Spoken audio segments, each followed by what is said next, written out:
So, Berto, you contacted me the other day and you're like, hey, Kirk, let's talk about NXIVM, the cult sex slavery thing that's blowing up on the internet. Why did you want to do an episode about NXIVM? Yeah, man, it was like I had seen these little news items pop up a few months ago about, how like this famous Allison Mack actress from Smallville was involved in the sex cult and all these things. And at first it was just like such a random story that I didn't really know what was up. But I started getting interested. For some reason, YouTube kept recommending videos to me. Maybe is my search history all about sex dungeons or something? I don't know. But I kept getting recommended these videos about this stuff. And not necessarily just about NXIVM, but about related topics. And I started diving a little deeper into it. And then I realized that it is very much related to other things that we've talked about, some of the stuff you've done episodes on, related to cults, pyramid schemes, kind of mind control, and then sort of also sexuality and male dominance, and a lot of these themes. And then I thought, well, that's interesting. And then there was another angle, which is that we've talked a little bit about Landmark before, and of course the two things are not directly related at all, but there have been similar lawsuits that have come up, and so all this came up in my mind. I was like, we got to do an episode about this. Plus there's Allison Mack, she's an actress, and we do a lot of pop stuff, so Yeah, every day we get some email or comment from our Landmark episode. Landmark, for those who don't know, is a seminar organization that's been around for a couple decades, and they put on these seminars for self-improvement and self-discovery. And they are considered by some to be a glorious service that completely freed people's minds and helped them to face themselves and and face their fears and improve their lives. And then there's another group of people that consider it to be a cult and harmful and nefarious. Right. And it's a little tricky because I feel like, is there a cult where the people that are currently fully in it don't claim great things about it? And so it's always hard to tell where that line is. Yeah, and with Landmark, if you want to hear the full discussion, listen to that. It's called, I think, Critique of Landmark or Landmark Critique or something like that. I think we did it about a year ago in 2017 is my guess, maybe 2016. And Berto, you went to some, I went to some Landmark things back in the day. And so, you can listen to that. But anyway, so NXIVM. Right. So let's go through a number of different questions in the history and stuff and debate, is it a cult? Is it a pyramid scheme? Is it a slavery cult? Were these people brainwashed? What do you say, Berto? Let's do it. This is the Psychology in Seattle podcast. I'm your host, Dr. Kirk Honda. I'm a therapist, a professor, and I'm guessing the only thing close to this that I was involved with was Landmark. I almost got sucked into Scientology before I even knew what Scientology was in 1989. But again, listen to the Landmark episode to learn more about that. Who are you, Berto? My name is Humberto Castañeda, and I design meaningless tattoos. So just to bring people up to speed to the end of this story so you know where this is headed, is there's this guy named Keith Raniere. Keith Raniere. And Vanguard.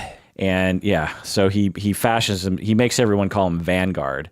But anyway, and member Allison Mack, who was Chloe on Smallville, Keith and Allison were arrested a year ago in early 2018 on federal charges, including sex trafficking and forced labor, essentially slavery. Yeah. It's a legal term for sex slavery. Yeah. And Keith Raniere has been involved in similar activities for a few decades and came to this. The company NXIVM, if you're not familiar, we're pronouncing it NXIVM, but It's spelled NXIVM. Yeah, like Roman numeral style. Yeah, which I find to be obnoxious. But anyway, I mean, it's like the sort of thing a rapper would call themselves. Right, You know? right. But anyway, and when a rapper does it, I find it not obnoxious. But I mean, yeah, it's. I'm sure it's easier to trademark when it's. But NXIVM was NXIVM a thing? yeah. And when you hear NXIVM, you just think scam something. It does sound a little scammy. or the new Toyota NXIVM. Oh, You know? But anyway, so the company has been basically shut down, and a trial will be in a couple months in April 2019. Keith and Allison are going to go on trial, or one of them or something. So we're going to see what happens there. So what does NXIVM offer to people that you know of? Yeah, it seems like they presented themselves as this kind of in the vein of becoming the best you can become, transcend traditional human barriers, and sort of like discover yourself, have better relationships, have a better professional career, etc., and really break down the barriers. That along those lines, it's similar to other self-improvement things, but also, at least how I read into it a little bit, with a little bit of new aginess to it, like new agey mysticism to it. Oh, I didn't catch that. I mean, you looked into it more than I did. Like what? Because they sort of believed in the power of, like a lot of the references to things that you can. Oh, you know how, like, what's that book, The Secret? Yeah. I have manifest your own reality, those kind of things. Oh. I don't know if new agey is the right term, but it's certainly like where it's not just all grounded in reality and real world rules. It's you can change reality with your thoughts, and I'm not saying they are the same as The Secret, but it had a lot of elements that I felt along those lines. And part of it is that this guy, Raniere, is that how you say it? Raniere. So he calls himself Vanguard. By the way, do you know why? No. There was a video game, an arcade game in the 80s called Vanguard.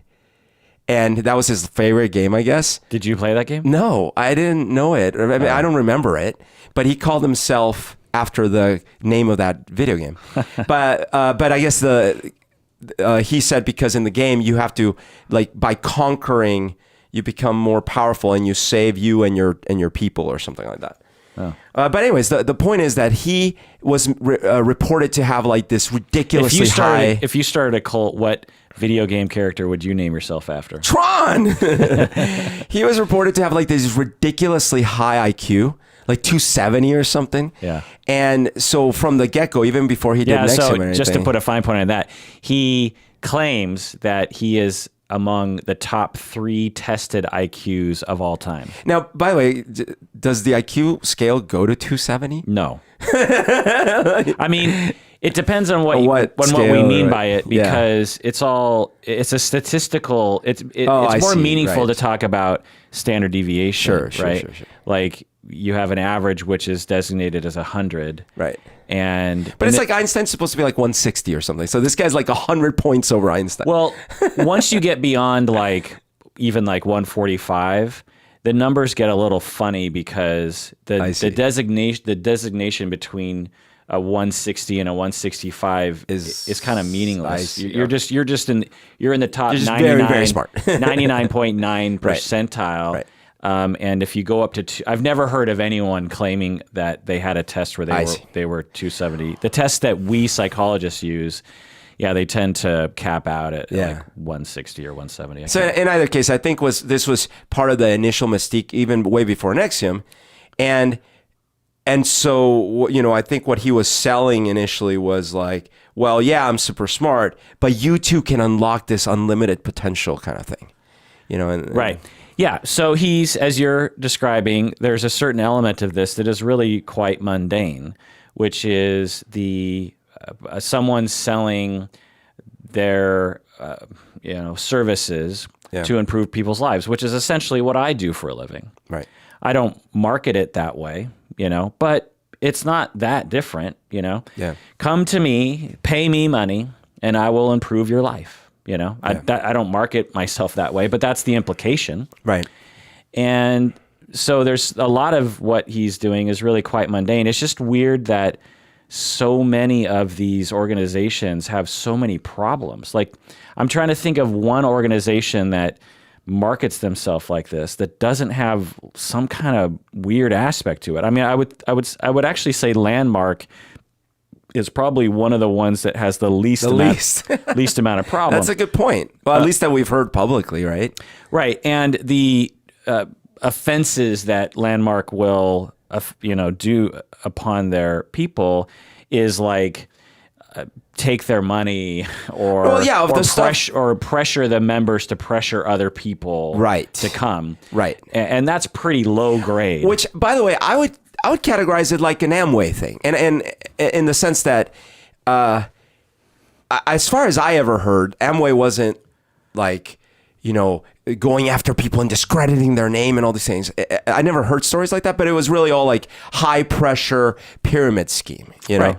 So there's a lot of this sort of thing and quite mundane. And that's, I think, why he was sort of under the radar. So let me ask you, Berto, was this a multi-level marketing scheme or company? I believe so, because that was what he specialized in. Yeah. Like, my understanding is he started, like, his first big thing he did was this consumer level marketing thing. Yeah. And that was essentially, I don't know if it's a pyramid scheme, but it was like, hey, everyone pitch in so we have more bargaining power to get cheaper stuff.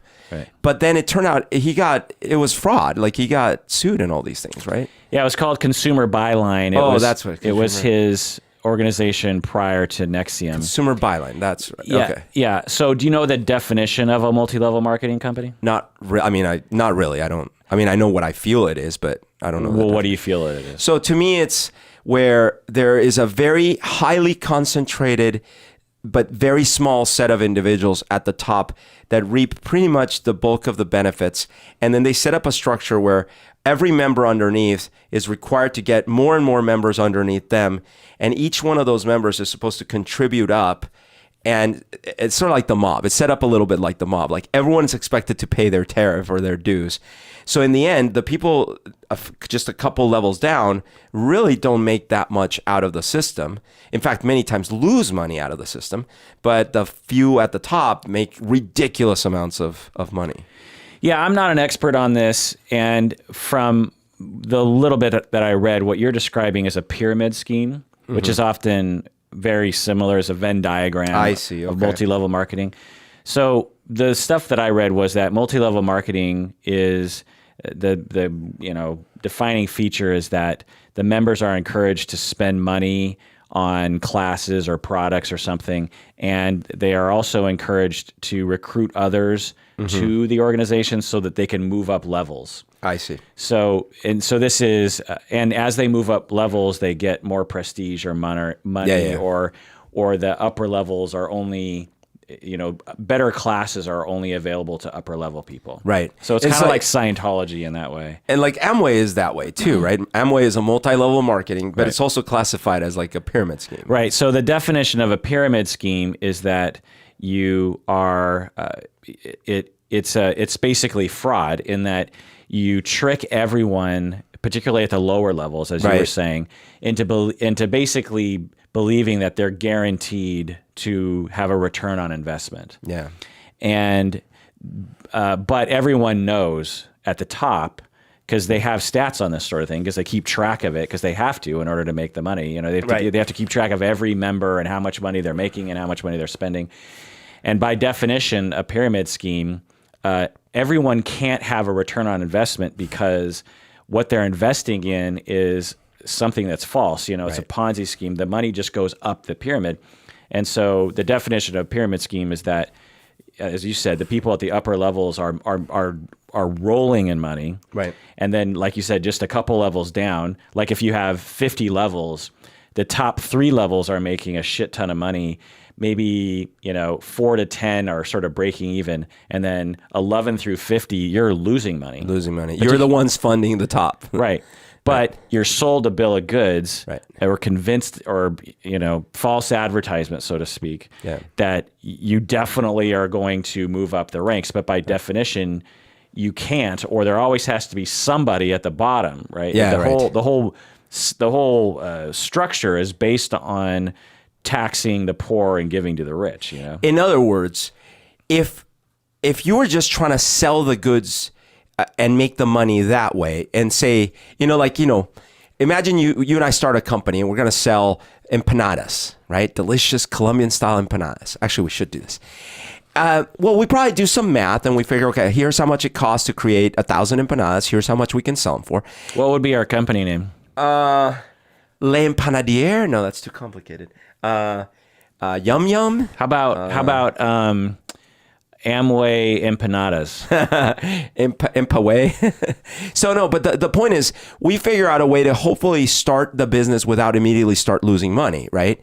So we're like, okay, we're not rolling in the dough, pun intended, but we are selling enough to where at least we're paying our bills and stuff like that. And then we figure, and there's a little overhead, and then we're like, okay, great. And now let's figure out how we get a little more efficient.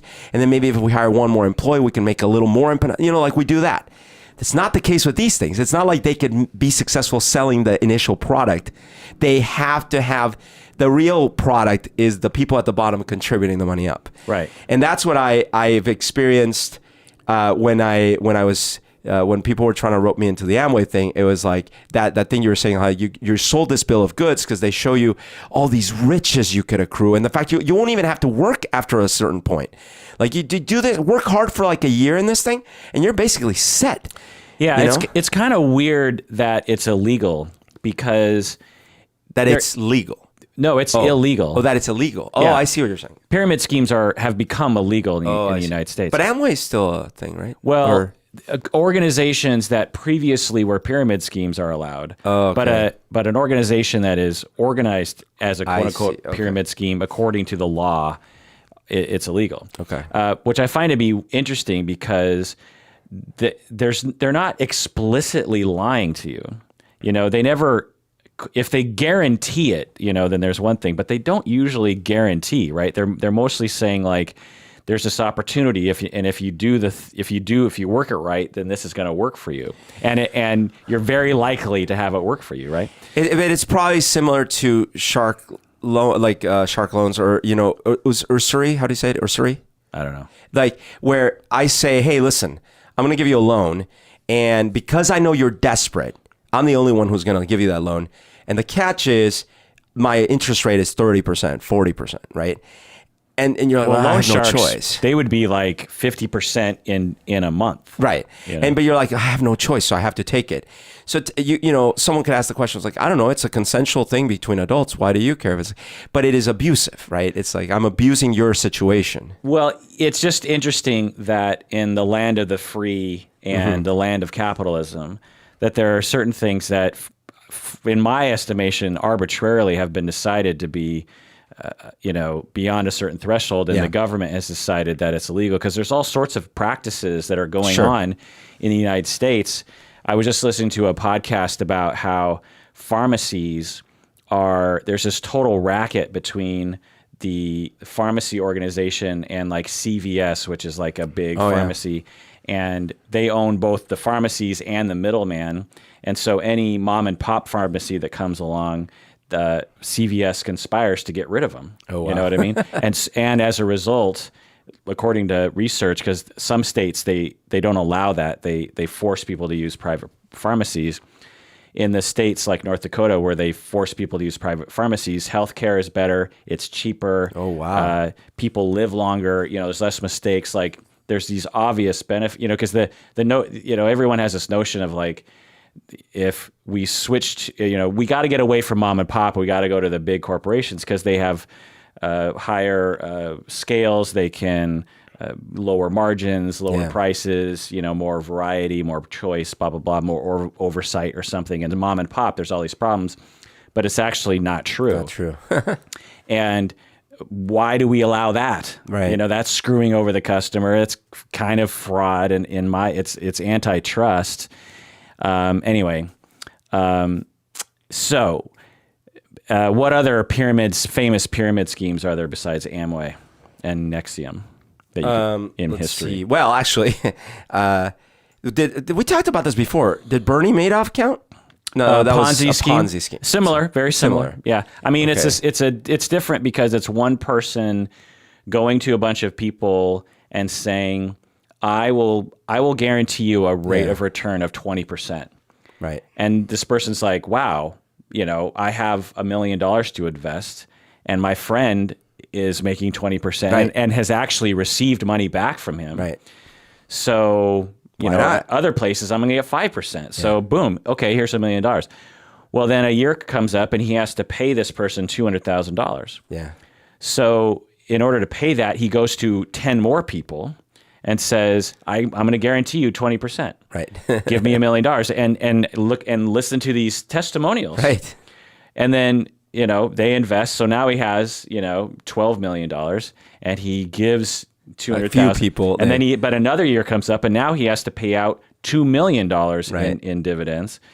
And he has to go to 100 people. But he says, look at these 12 Look at people. these 12 people. Yeah. And then they're like, oh my God. So they give him $1 million. Yeah. And they're not investing in anything real. No. It's just it's an ever growing slosh of horribleness.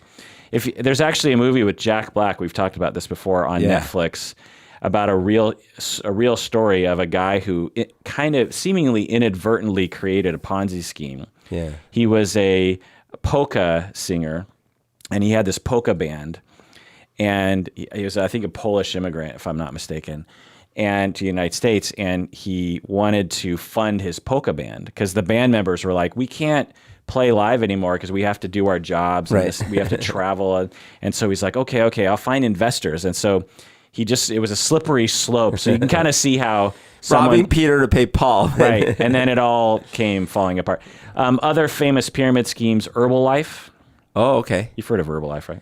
I have. I didn't realize it was a pyramid scheme. I mean, I don't know. I didn't look into the specifics, but what about that Mary Kay or no? Maybe I don't want to. I don't know. There was some sort of like beauty product thing. maybe. Well, there was Shackley. Okay. So people probably don't remember Shackley, but I do because my mom was involved in Shackley. Shackley. Yeah, I don't think my mom ever got impacted negatively by it, but it was a similar kind of thing to Amway and Herbalife. So I think I talked about this before in one of the other episodes. There was a huge one in Colombia, I think 5 years ago or something like that.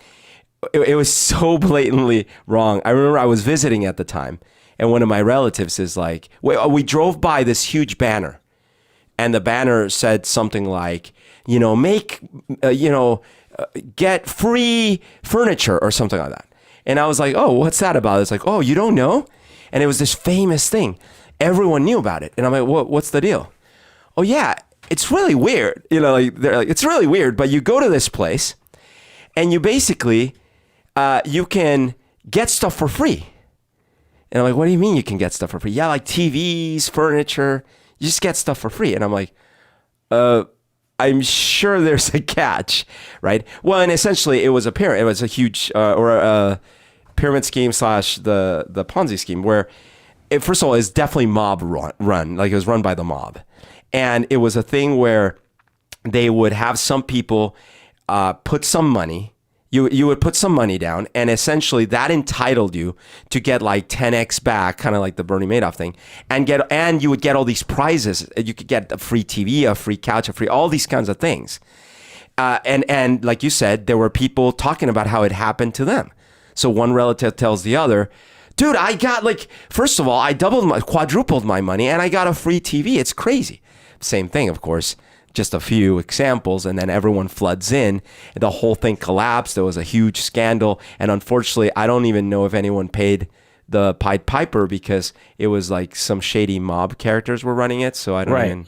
Right. So if you you start off with the intention of fleeing after a certain point, then you create the organization from the start, protecting the owners, so to speak, and the people who are going to make all the money. And then it's at some point you're going to pull the plug and walk away with, however much money.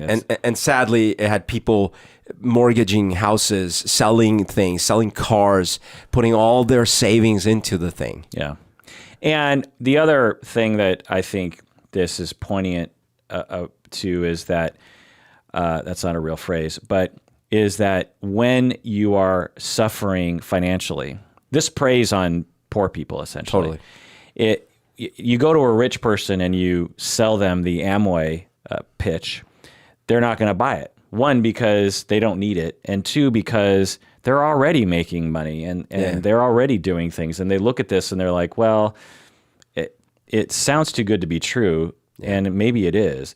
But when you're desperate and you're living paycheck to paycheck, or you can't feed your kids, or you can't afford health care, or you live in Colombia and you don't even have a job or something, you're thinking like, well, you're so desperate and your needs are so great that you will convince yourself of things that you wouldn't convince yourself of normally. Totally.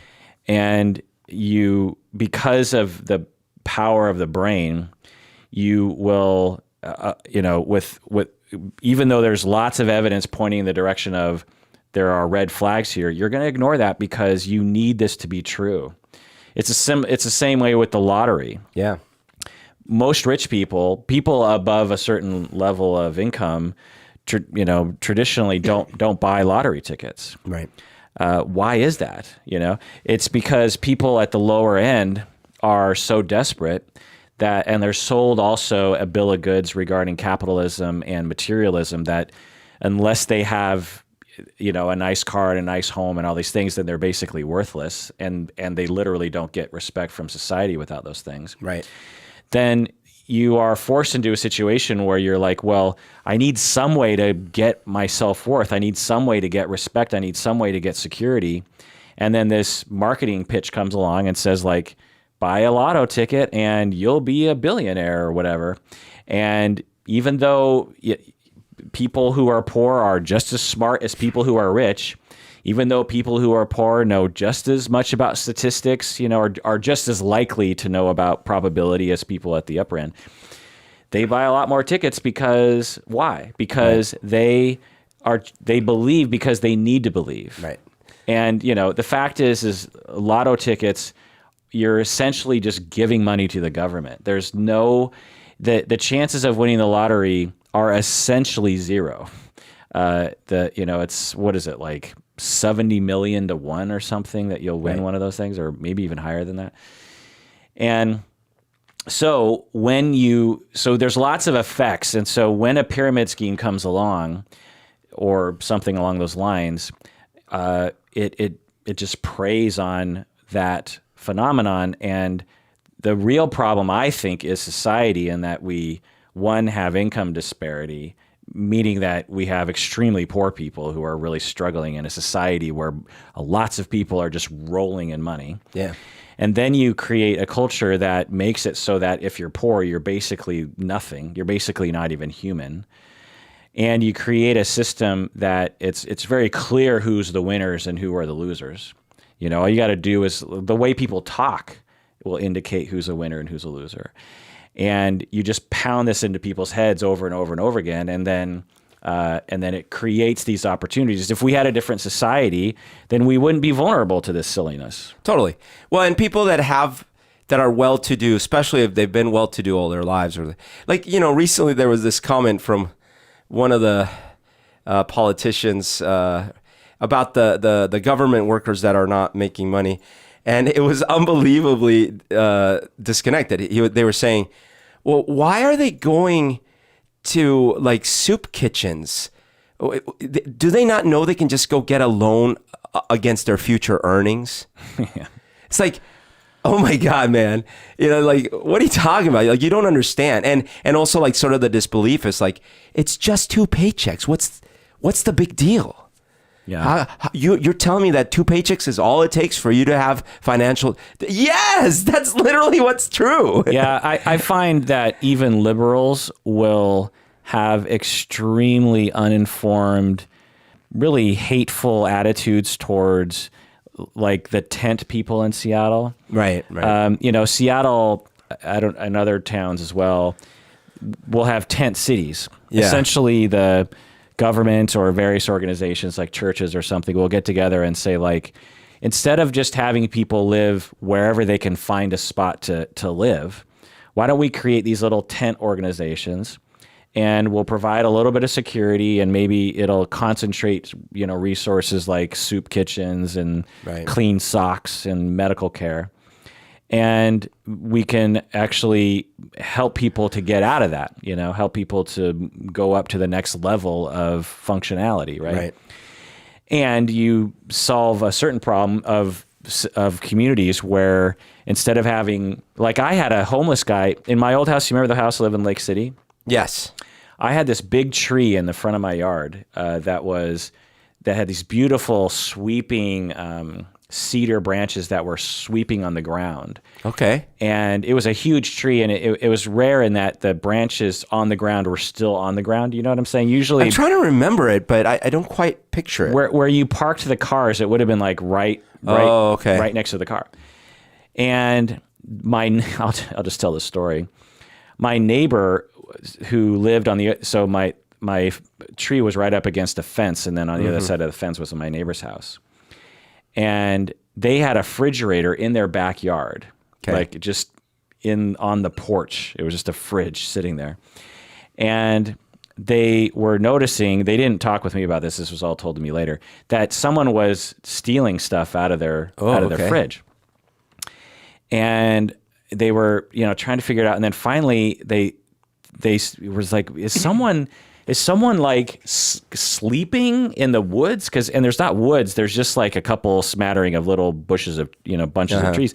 They look over my fence and they see a sleeping bag underneath my tree. Oh. And you'd had to really look because it's kind of hidden. If you just walked by the tree, there's no way. I mean, every day I'd drive home, I'd park right next to that tree. Right. You had no idea. Yeah, and they discovered that basically some homeless guy was sleeping in my tree. That's crazy. Just like 20 feet from my front door. Right. And so I went to work to Antioch at like 8 a.m, and I was coming back at like 2 p.m. or 1 p.m. I was just gone for like 4 hours. Yeah. I just went to teach a class and came back home. They had discovered it while I was at Antioch. By the time I get home from Antioch, they have, with a chainsaw, cut off all the lower branches of my tree. What? Yeah. Oh my God. In an effort to solve a problem on my property. Oh my God. Yeah. Like this tree was beautiful before they did this. And they just Wow. I was gone for 4 hours. Yeah. They probably busted out the chainsaw probably within an hour of the time I was returning home. What did you do? So I got out of my car. Sue them?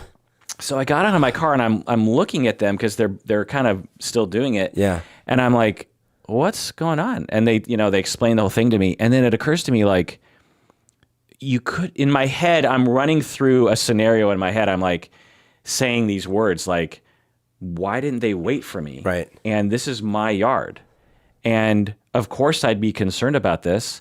There are other solutions than raping my tree. You know what I mean? Right. I could sue them. It's maybe even like some kind of citation of some kind. Right. It's like damage, like vandalism. Yeah. And I ran all that through my head and said, I could win this. This is all within like a half a second. And then I said, but what good would that do? Sure. Like, these people live next to me. Oh man. Is this going to happen again? No. Like, this is a weird. They've never done anything. Were they explaining it just like a normal thing? Like, oh yeah, we just had to because blah blah blah blah blah. Yeah. Okay. No apology. No, I'm sorry. In fact, what I think happened was in their minds, I was to blame.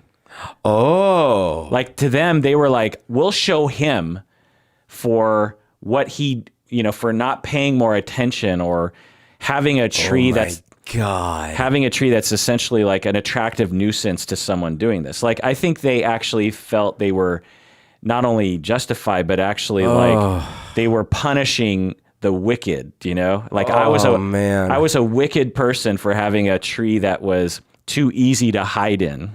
I'm lucky that didn't happen to me because I might have been chopped by their chainsaw. Because I would have been, unable to contain myself the way you sound like you contain it. Well, because again, I just ran through in my head. I'm like, oh man. So let's fast forward through this scenario. Okay, I tell them you're going to hear from my lawyer. Yeah.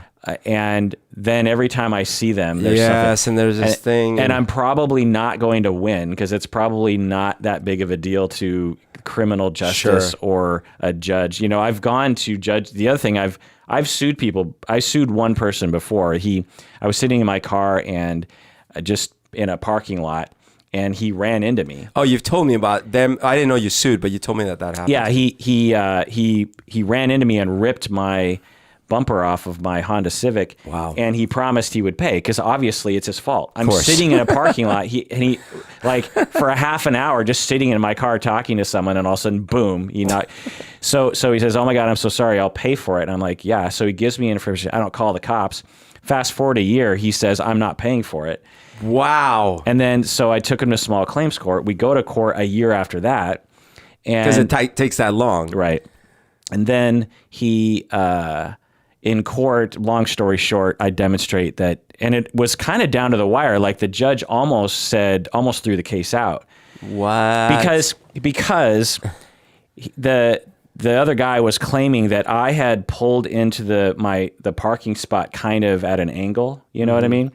And long story short, I heard the judge saying things was like, "Oh my God, the judge is believing this crap." One, they're believing it, and how self-serving is that story? And two, like that doesn't matter. I could be parked in the middle of the parking lot in no space. That doesn't give you the right to ram into you. Yeah, like it doesn't matter how I was parked, Right. But anyway, so then I lost faith in judges because I'm like, I can't even believe you're entertaining this shit. So then I win, and then he doesn't pay. He refuses. Oh my God. So then it takes another year. And I'm like, I don't think I'm ever going to see this money. And then I think I threatened to take him back to court, and then he paid me. Guess how much money I was even asking for? $1,000. $400. 400 was a 3-year process. Yeah. Oh my God. So anyway, so I'd been to court before, and I've experienced the nonsense of it all. Yeah. And I'm thinking, one, how much am I going to sue this person? I'm probably not even going to win, or it's going to be super aggravating. So Did this cost you money, by the way? No. Okay. I mean, it could have, because I sold the house, and you could argue that it shaved. No, I meant the lawsuit you were talking about, the one you sued. Oh no. Okay. Small claims. You don't need a lawyer. Blah blah blah. Anyway, my point is that we are. We're far afield from the topic. Let's get back. Sure. Well, let's take a break. Sorry, yeah, let's take a break. But then I know what you were talking about. Well, what was I talking about? Like how people don't understand that the people at the lower levels of income really have very little. So any chance they have at a better life, they jump at it. Right. And that our society is set up to essentially keep them at a lower life and force them to go into denial about such things like pyramid schemes and the lottery. When we get back from the break, let's talk about whether or not NXIVM was a cult or not. What do you say, Berto? Let's do it.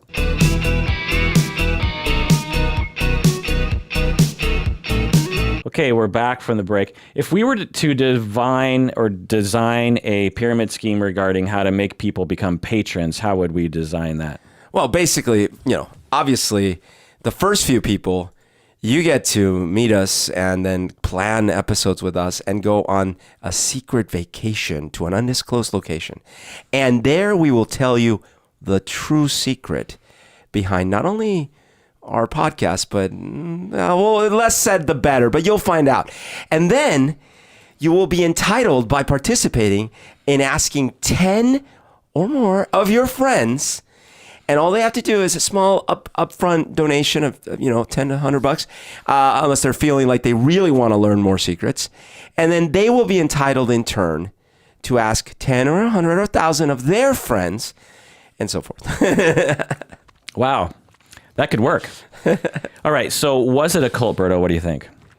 I do believe some aspects of NXIVM were cultish, and certainly the offshoots, including this thing that they formed, this sex cult that was not all of NXIVM, but it was like an offshoot, were cultish. But I think that, there were some big names that got sort of tangentially involved with this NXIVM thing, up to and including the Dalai Lama, apparently. And so I think that there was some part of it, like happens in a lot of these cases, where, okay, yeah, I have some wisdom to impart, and I'm going to charge money for it. What's so wrong about that, right? And then there were the parts where it was pyramid-y because it was high pressure and you needed to recruit more, and questionable claims about the benefits you will actually reap. And then they started doing the similar thing that Scientology did. First of all, they were trying to become a religion at one point. Oh, really? Yeah, because it worked brilliantly for Scientology. And two, they realized that they needed to recruit influencers, like Scientology recruited influencers, and influencers typically like Hollywood or big stars and celebrities, because if you can get them, that attracts a whole host of new people, and influencers attract more influencers. So that was something, kind of another potential red flag with these kind of things. Yeah. So the definition of a cult, people love to, on the internet, I've realized, talk in ways of absolutism regarding the definition of a cult. Mm-hmm. They'll say like, this is a cult and this is not a cult. And I see. Like, we've done a number of handful of episodes on quote unquote cults and other kinds of, the Rajneeshis, right, on Scientology and other kinds of things. And I'll throw out questions, like is for example, Jehovah's Witness, are they a cult? And rabid responses on the internet, absolutely a cult. And I find that it's a similar discourse when I ask questions like, is this person a psychopath? Sure. Like we did an episode on whether or not Logan Paul was a psychopath, right? Right. And many people on the internet are like, obviously he's a psychopath. Duh. And what I find is essentially what they mistake, because everyone knows a psychopath is bad, right? They're like, you associate psychopathy with bad. You associate cult with bad. Right. And so I think what they're doing is it's a value judgment, and they don't have the refined language or critical thinking skills to really expand on what they mean. What they mean is NXIVM is bad. Or Jehovah's Witness to me was bad. But cult, one, there is no decided consensus definition of what a cult is. Right. It's just a word, like what is rock music? There's no definition. You could say a band is rock. One, are the Beatles rock? Right. Some people would say, yeah, absolutely, it's rock because it's you got a snare in the 2 and the 4. And it, has guitars, and other people are like, no, that's not rock. That's like, I don't know. It's just like easy listening or blues or something, right. Anyone could claim that it's, at most what you could do is you could pull 1,000 people and look at what's the average set of responses, right, and be like, okay, these types of things land in the rock category. or they're, this thing is a 62% likelihood of. So it's a similar thing with cult. Many people have thrown out different definitions. And with psychopathy, for example, we actually have a definition. There are people qualified to make such determinations. But people are like, oh, Logan Paul's a psychopath. And it's just like, and if they do have data, it's essentially like, he's a menace to society. And it's like, that's not the definition of a psychopath. Right. Most people who are menaces to society are not psychopaths. So, you're just a menace to society. Anyway, but there are some definitions of a cult that I find to be useful. And so let's just go over one of these models and line by line, the criteria, decide whether or not NXIVM is a cult. Absolute authoritarianism without meaningful accountability. NXIVM? Yep. How do you know? There is an undisputed, unquestioned head of the group, and it's not up for like vote or renewal, or it's not someone else isn't going to get promoted to that position. Right. And again, without meaningful accountability, meaning that But that's a harder thing to evaluate given our vantage point. I mean, there could have been accountability within the organization, but the little bit that I've seen, it seemed like there wasn't. Like, there's this leaked video of these members sort of pushing back on him a little bit. Well, and he's saying like, no, I'm right, you're wrong. Absolutely. And I'm reading here that the training itself, you had to sign non-disclosure agreements, right? So that's kind of like same thing with Scientology and stuff. Like, hey, listen, you can't talk about any of this outside of here. Right. Now, that's true in a lot of companies, right? At least, like, you can't, you work for a company, and, like, I work at a company where I'm not supposed to discuss exactly how we tattoo people, but I can talk about the designs of the tattoos. So that's true in a lot of companies. You can't discuss freely everything about what you were working on doing. But one difference is, like, in this case, when we're talking about accountability, if the training methods are violent or abusive and things like that, you've already signed like what you think is a legally binding document where you can't even talk to your like relatives about it. Right. Well, there's a big difference between a non-disclosure regarding trade secrets like Coca-Cola formula and non-disclosure about anything you're doing. Right. Alcoholics Anonymous, you have an agreement that you're not going to talk about other people in the group. Right. So that people feel safe when they go to groups to say whatever they want to say. But no one in Alcoholics Anonymous says you can't talk about what you learned or what happened in general. Like people did this and this has happened. You're just not supposed to talk about people's names. Whereas, anyway, okay, number 2, no tolerance for questions or critical inquiry. We've already kind of answered that one. No meaningful financial disclosure. Do you know anything about that one? No, I don't. Yeah, we don't know. We don't have data. I don't know if they made public. Unreasonable fear about the outside world. What do you think? Fear? Yeah. I don't know if that's what they taught. Yeah. Not fear. I don't know. That's common to, say, David Koresh. David Koresh?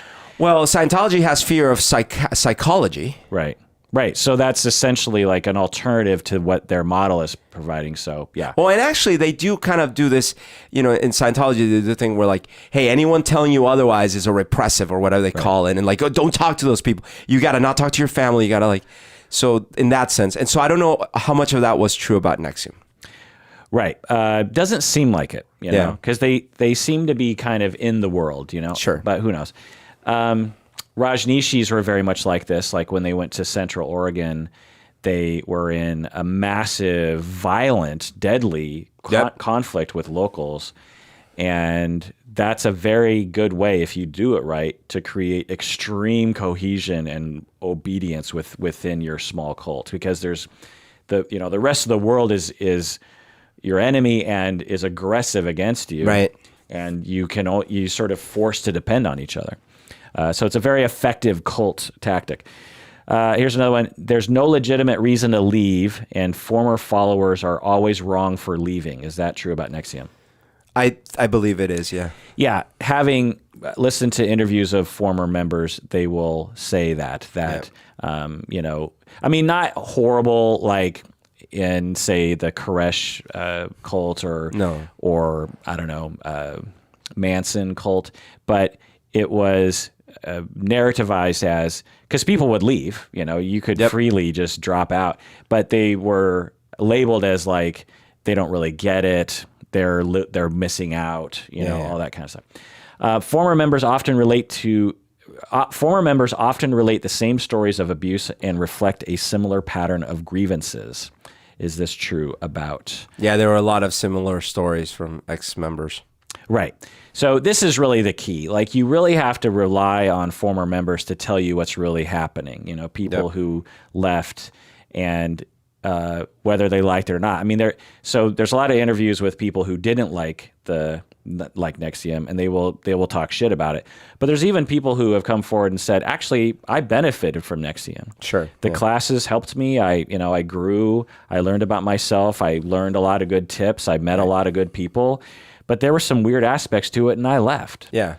And here were the weird. I heard about these other things, and there was. And that's true of Scientology too. Right. Yeah. Exactly. It's very. I I wonder if Raniere was like, I want to create Scientology too. Well, from what I read / heard, watched, yes, because like I said, it seemed like he was impressed with what Hubbard had been able to pull off. Yeah, I hadn't really thought about it, but it's possible, and of course, we could only speculate at this point, that he was like, okay, Scientology was very effective, but Hubbard made some mistakes. Right.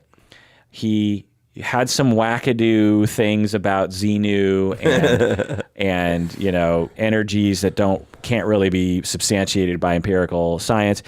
And he also was a bit of a creep, and so I'm going to create a different, a very similar thing to that, but not be a creep. and for many years he succeeded. Like the sex cult wasn't until later, right? Seemingly, yeah. So he seemingly succeeded for a long period of time. Let's see. There are records, books, news articles, and broadcast reports that document the abuses of the group or leader. Is that true? Well, yeah. I mean, there are accounts from people like concerned about their relatives. Like there was a rich dude whose daughters had given like millions of dollars and were like really emotionally dependent on the group and things like that. So I don't know if that sort of counts as well. In that yeah, direction. I mean, there were brands. They branded the girls. Oh yeah, if we're talking about the subgroup, whatever it was called. Yeah. Yeah, absolutely. All of the above. Oh, okay. Yeah, but I'm talking about just like NXIVM itself. Right. I guess that's a good distinction. Because a lot of people, I think, if you're just passively paying attention to the news, you're probably just like, the entire organization of NXIVM was a sex cult, which isn't true. Oh, it was DOS, or the Vow. Yeah, we're gonna get into that in a second. So if we get to that, that's like full wackatoo. The last three criteria here are: followers feel they can never be good enough. Do you think that's true? I don't know if that's true. Yeah, hard to know. The group or leader is always right. Yeah, that seems the case. Yeah.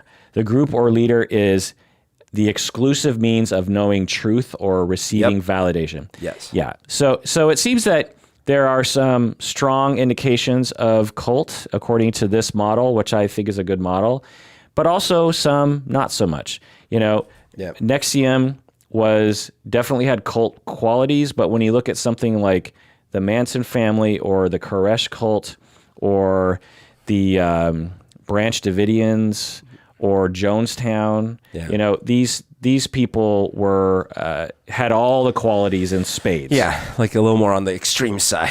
Right. And it's just, to me, so interesting and weird that we just have continual repetitive uprisings or occurrences of these cults, even in today's internet world, that a cult like this, especially the small sex cult, could still exist in today's world. It's just so interesting to me. Yeah, it's very interesting. 30 years ago, 100 years ago, particularly 500 years ago, makes total sense. How are you supposed to know anything? How are you supposed to data check? How are you supposed to find a way out? Yeah. But today, it's just so interesting that like these things still exist. And I think that, which we'll get into as to why, because it might, to some people, they're like, why would you even get involved and why wouldn't you just walk away? We'll get into why it was hard for these women to walk away. And it just points to how we need to educate people about this sort of thing. Right. I mean, how many high school students are taught about cults? Oh, absolutely. And zero. But also, and I'm sure we'll bring this up, but not everyone is susceptible to falling into a cult. And it's unfortunately the people that have already had some abuse inflicted on them that are at a higher risk for falling into those kinds of things. Right. We've debated this before. I have a new way of talking about this. Before, I was trying to convince you that everyone was vulnerable and that often there's this myth. Oh, right. I forgot about that debate. Yeah. Often there's this myth of just like, well, they must be weak. They won't say that word, but they essentially are saying that sentiment. And I will say that I agree but disagree. And here's the way I would state it, is that everyone is susceptible to cult indoctrination. And there's countless examples of us being essentially indoctrinated into a way of thinking that Totally is critically problematic. And there's a gradation of susceptibility, depending on the things that you identified. Yeah. Abuse, loneliness, lack of self. And by the way, just a quick parenthesis. I just now didn't say, and they're the only ones that would fall for this kind of thing. I specifically think of it as risk factors, and so I'm proposing that there are risk factors. Raise your risks. Yes. And anyone under the right circumstances, like if all of your friends and all of your family were in a cult, and your town, half of your town was in a cult, and you were afraid of this or that, then what else are you going to do? It's just like we're not independent minds. No. You know what I mean? We're 99% society and 1% individual. Yeah. People in America love to think of us as like 100% individual, and it's just like, just look at the way you dress, for crying out loud. Like, you are not an individual. And I want to plug Open Minds Foundation. I've had John Atack on a number of episodes about cults. Open Minds Foundation, of which I'm on the advisory board, helps to educate people about cults and helps to actually get people out of cults. So if you're interested in learning about how to be a helper and how to be a therapist to help people get out of cults or even get on their referral list, go to Open Minds Foundation. Okay, so let's go into Keith Raniere. It's such a weird last name because it's spelled like Raniere. Yeah, that's what I thought it was. Like Mount Rainier. Raniere. But it's spelled Raniere. And it's pronounced Raniere. Hard to say. So let's go over his personality here. To me, well, how would you describe his personality based on all this stuff that you saw? He talks nerdy but well. Meaning, I watched videos of him plugging his, what was it, consumer byline? Consumer byline. I watched old 80s videos of him kind of talking about that. And wow, he was even like, he seemed like a little like computer geek or something like that. Yeah. But he talked well enough, and he certainly sold the idea well enough. And in more recent videos, which are way more polished and all these things, now he looks just more like what I would call a new age nerdy kind of guy. But he does talk interestingly, he says, and like the words that come out of his mouth don't immediately trigger me like, whoa, what the hell is he talking about? They sound intelligible enough and like, okay, well, empowerment, that's a good word. And so that's obviously how his front is appealing, because he's not the best looking guy in the world. He's not super athletic or famous in any other way, but he can talk well. And so I think he opens with a good story. Okay. What about his personality, though? But, then on that sense, it seems like he is very sure of himself. He has unrealistic high self-image in some regards. It sounds like meaning, as an example of the IQ. The IQ story plus the fact of what he feels that means. Because when that's one of the videos I saw and things, like, it seems like the implication is that he has reached some levels of understanding previously unprecedented. Right? Yeah. And that's a high self opinion, right? Yeah. Like, not just, hey, I'm pretty good at helping. Like, you look at Tony Robbins.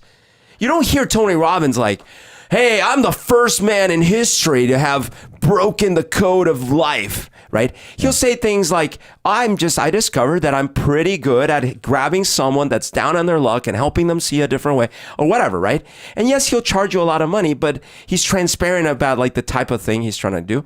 In this case, it's like, I've discovered things that no one else has, and and you have to dive really deep with me for you to find out the things I found out.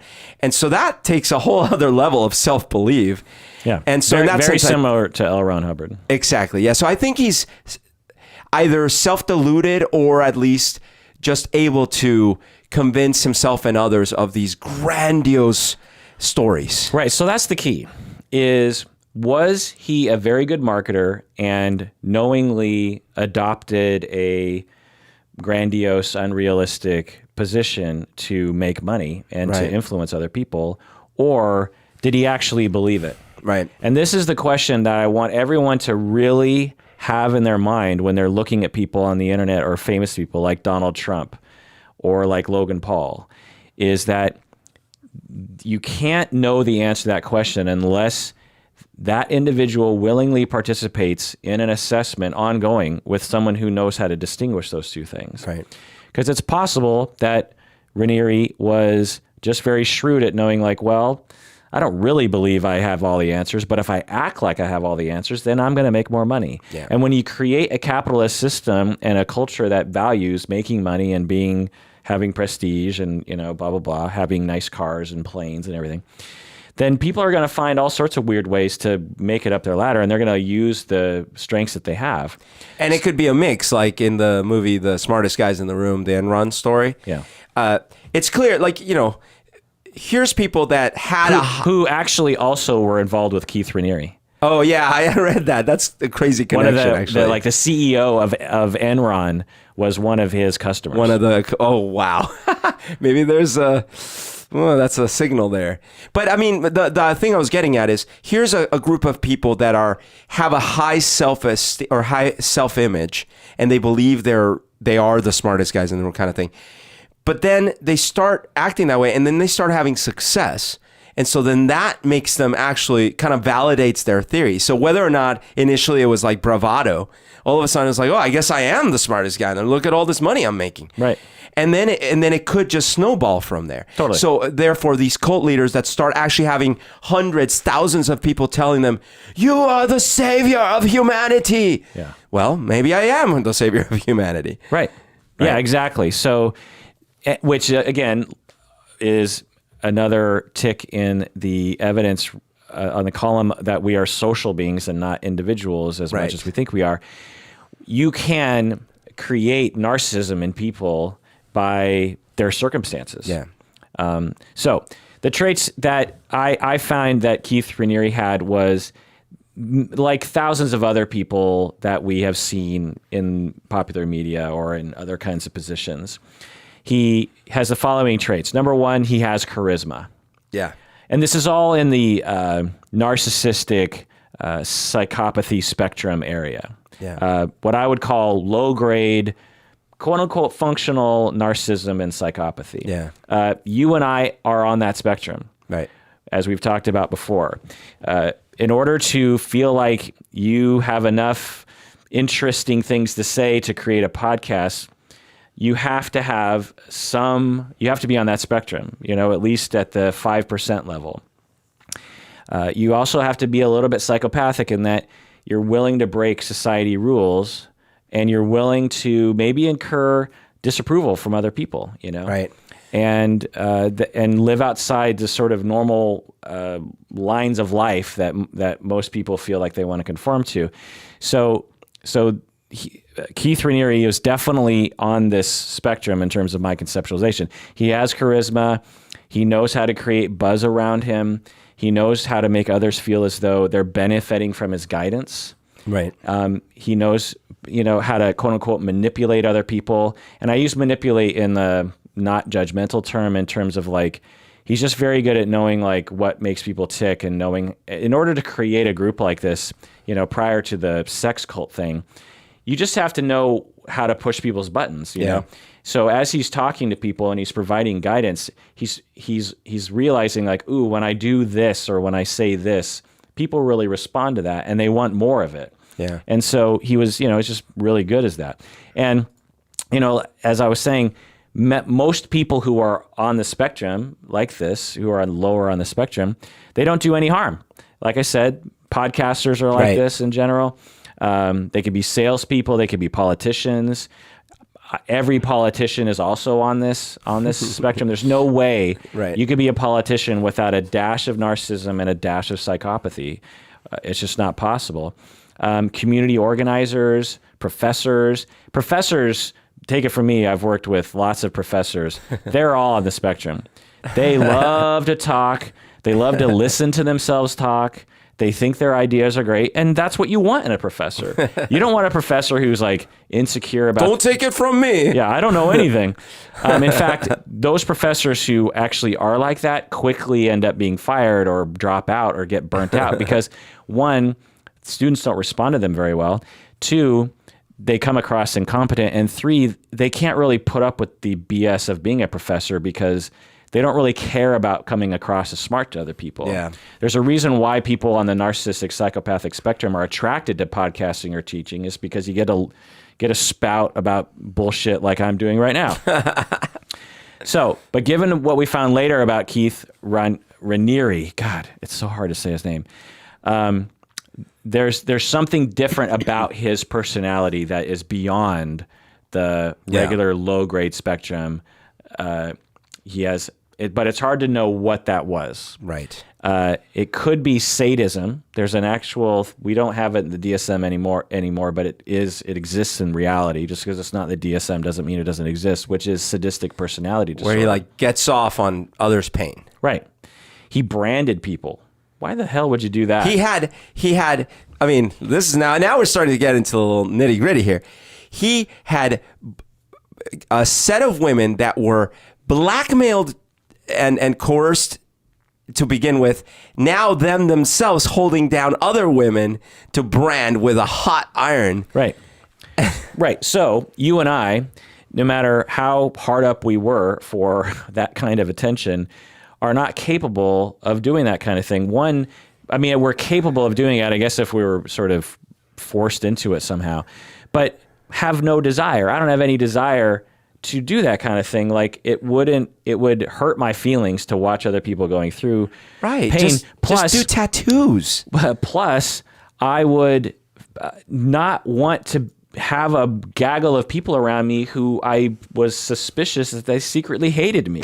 You know what I mean? Like that doesn't, I hate it when I'm around people at work who I suspect might be neutral about me. Like I'm like, I think that person's neutral about me.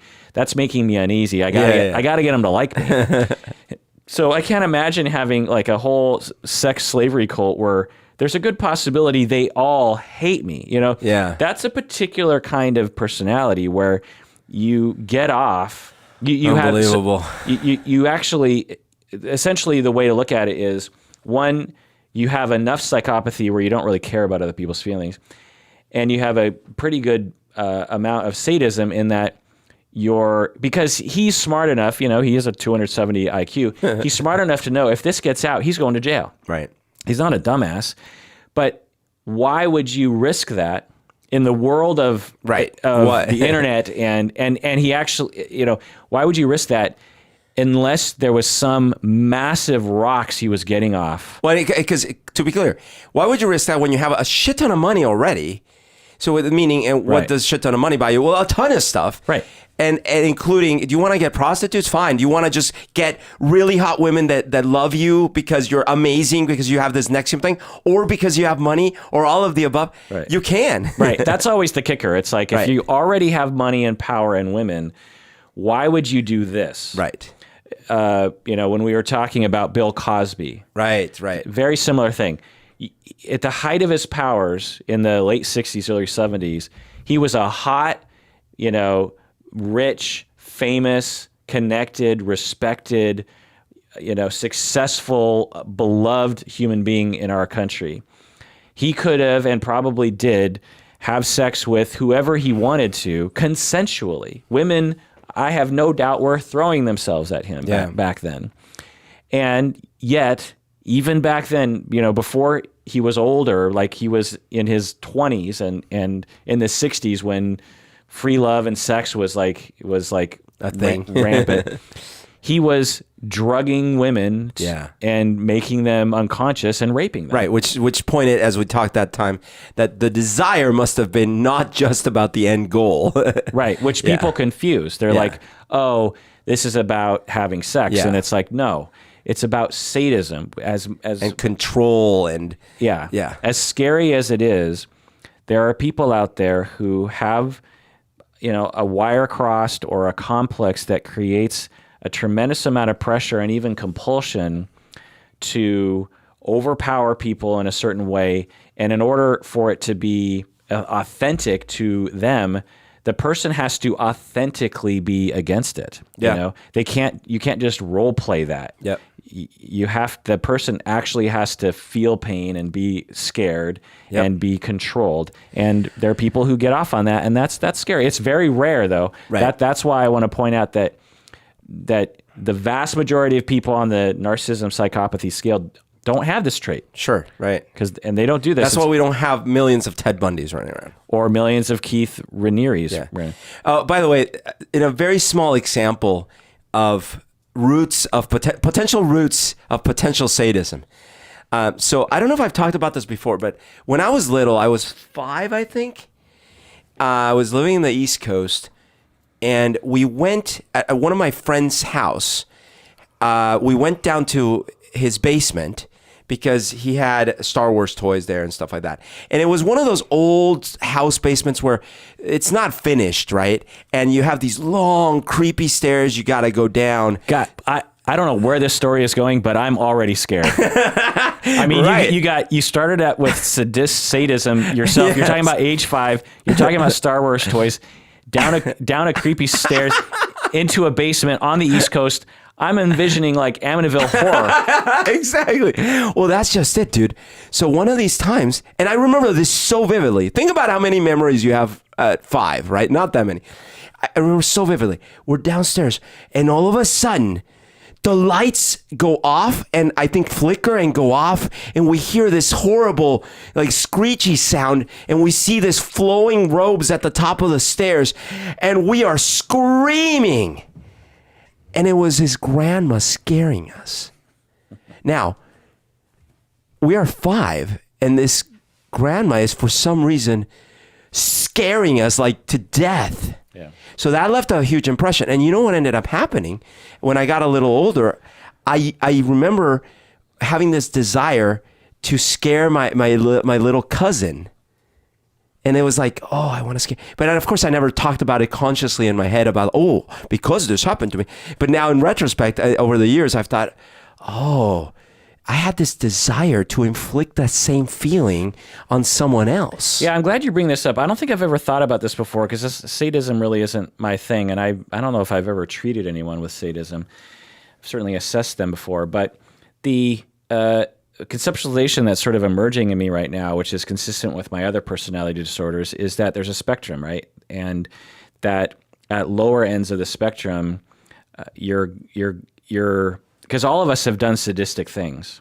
Right. All of us have tortured a slug or pushed someone down just because we wanted to, or held the car battery to someone nuts or waterboarded. We've all done these things. Especially when you look at people who had younger siblings, like my little brother. There was I can't. It's just the most worst thing in my mind, and I've apologized to my brother like 20 times about it as an adult, and he keeps saying either it's fine or he doesn't remember it happening. But boy, do I remember it happening. I went through this phase where maybe 2 or 3 times. I was probably like 12 or something, maybe 13. I don't know, maybe younger. And I would tell my little brother, it's classic. I would go, no one loves you. Everyone hates you. Why don't you eat some worms? And at first he would say, what? And I'd have to kind of convince him. Yeah. Mom and dad don't love you. And he'd start crying. Oh my God, that's so evil. But then I would hug him. But then I'd hug him and I'd say, no, everyone loves you. I love you. Mom and dad love you. And he would stop crying. And you got your enjoyment was out of that moment where you got to rescue him, or about the moment where you were tricking him? I have no idea. It's hard to remember. I definitely enjoyed making him feel better. Yeah. Because I didn't like him suffering. Right. But what the hell? Yeah, right. And so you think about like, okay, where did I get that from? Did that just emerge in me naturally? Or because now I'm thinking about it, it's like I was bullied lightly by some older kids at school. Oh, okay. Who actually, when I think about it, there was this other kid this much older kid who like physically terrorized me and said similar things. Oh, that's horrible. Like, no one loves you, Right. everyone hates you, you're doomed. So that set a pattern in your head. Maybe. I mean, Weird. there's no way to know empirically, but the conceptualization I have is that we're all capable of sort of dipping into that spectrum. Right. And the more sadism we experience and the more psychopathic behavior is done to us, and the more neglect we have and the more neurologically, genetically we're susceptible to this kind of personality, the more likelihood we're going to exhibit that sort of thing. And that you can have a 5%, because in my head I kind of considered it a binary. You're a sadist or you're not. Right. But I think there's probably a spectrum there as well. Keith Raniere clearly was fairly high on the spectrum, but not as high as say Charles Manson or something, because Keith Raniere waited until he was well into his life and career. Yeah. He was like in his 50s or something by the time he started doing the more severe sex culty stuff. Yeah, there's no stories that I've heard of him, abusing people and things like that when he was young. Or they might exist, but that hasn't come out. Right. So getting back to this extra. So again, he's clearly on the narcissism psychopathic scale, and to me, the thing that differentiates him from us and all the other people that are kind of on that scale is he's very high. He's probably very high in the scale because, just take for example the IQ thing. Yeah.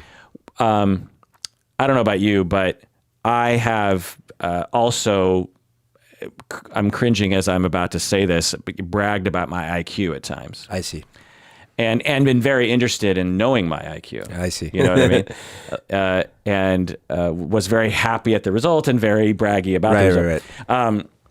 It was years ago. To my memory, I haven't done that, and I guess until now, as sort of a humble brag, what I'm doing right now. But the point is that there are certain markers. Donald Trump, for example, talks about he's a genius. Yeah. There's just certain markers that you can just kind of tell. Anyway, but what's different about Keith Raniere is that he has either sadism or he has such a severe case of what we call cluster B personality, which is narcissism, antisocial, histrionic, borderline, due to potential relational trauma, meaning that if he has significant abandonment issues from his childhood, like significant abandonment issues, what can happen to you is you're so desperate for people not to leave you that you will resort to a lot of weird sorts of things. Interesting. And you could imagine that for him, as he starts to age and maybe starts to get insecure or worried that women are going to leave him, and he really needs that attachment security, that he goes down a slippery slope of kind of testing the waters, and because the people were so loyal to him, that he was like, well, I could really, like L. Ron Hubbard, for example, had this condition. Mm-hmm. There were, in my estimation, based on the limited reports I've heard, is that he would, upon being rejected or demeaned in some way, would lock himself in his room for days crying. Oh, wow. Like he was a very highly suffering individual.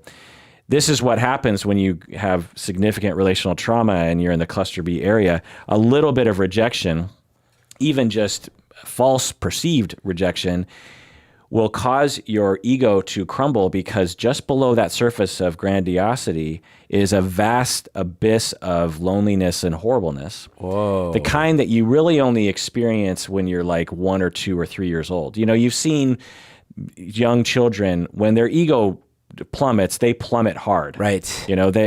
Nothing can soothe them.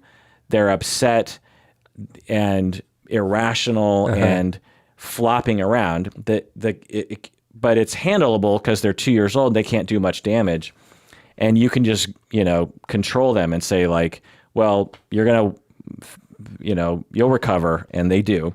But when you're an adult and you go through that, you lock yourself in a room and you cry yourself, And so it's possible that Keith Raniere, I didn't see any evidence of this, but it's possible that he had this condition. And so it led him to, out of desperation, to create this sex cult as a way of controlling his relationships to the effect of like creating tons of validation for him. Right. Guaranteeing that they wouldn't leave him. Right. Yeah. Yeah. So let's get into the history here, just real quick here. Yeah. So he's born in 1960, so he's almost 60 years old now. His father was an advertising executive, so that's maybe where he learned about that kind of stuff. Age 30, 1990, after taking an Amway marketing class, he founded Consumer Byline. Oh, it was 1990. Okay. Yeah. It's funny how I think of 1990 and above as like a totally different era than 89 and below. Yeah. But videos from 1990 look exactly like videos from 85, Right. Yeah, we tend to be like, there's this demarcation line. Yeah. Like, so when I watched that video, I felt like it was from like 85. Right. Like there's a lot of things from the late 70s that we label as 80s. Yeah. Like Devo. Yeah. Like when you hear Devo, you're like, oh, 80s. Yeah. But actually they had plenty of songs in the 70s, Interesting. Anyway, so yeah, these weird commercials and signs of narcissism at this point. He wanted to change the world, and he came across as this humble genius. And the New York Attorney General accused him of operating it as a pyramid scheme in the 90s, and he had to shut it down, but there were no charges. Skip forward to 1998. He's 38 years old, and he founds NXIVM. These seminars, we've already talked about that. I watched some of his lectures, as you were talking about. They're fine. I mean, they don't appeal to me, but there was nothing nefarious about his lectures. Yeah, it doesn't, because I have heard recordings of some other cults and things like that, where I'm immediately like bristling, like, oh God, that sounds really creepy. And that wasn't the case. Like you're saying, it wasn't really something that I went like, oh man, I should get into this. But it was at the same time not super creepy in that way. Yeah, the little bit I watched, he uses a lot of words, and he's very calm, and it looks you in the eye and is very convincing. He seems convinced of what he's saying, but it doesn't come across as pressuring. But I was trying to detect as he was talking, what he's actually saying. Yeah. And that's an interesting skill that you'll actually see a lot of charismatic people do. You'll see religious leaders do this too. You're almost sort of hypnotized or lulled into this sense of fascination and obedience by the fact that they never say anything that your brain really rejects, because they're just saying word after word. Like, let me try to emulate it a little bit, see if I can hypnotize you, Berto. Life is like a box of chocolates. No, life is difficult for so many people. Oh, wow. And there are answers out there, many answers. Some answers are better than others. Really? And people search for answers, and searching for answers is a good thing. It means that you're trying. And the key is that we all just need to accept that process, that answers are out there, and that you can achieve those things that you want to achieve. Wow. I've talked with lots of people about this and found a lot of success. Take my money. Yeah. Do you know what I mean? Take my money now. I have said nothing. Can I try? Let's see if I can do this. Okay.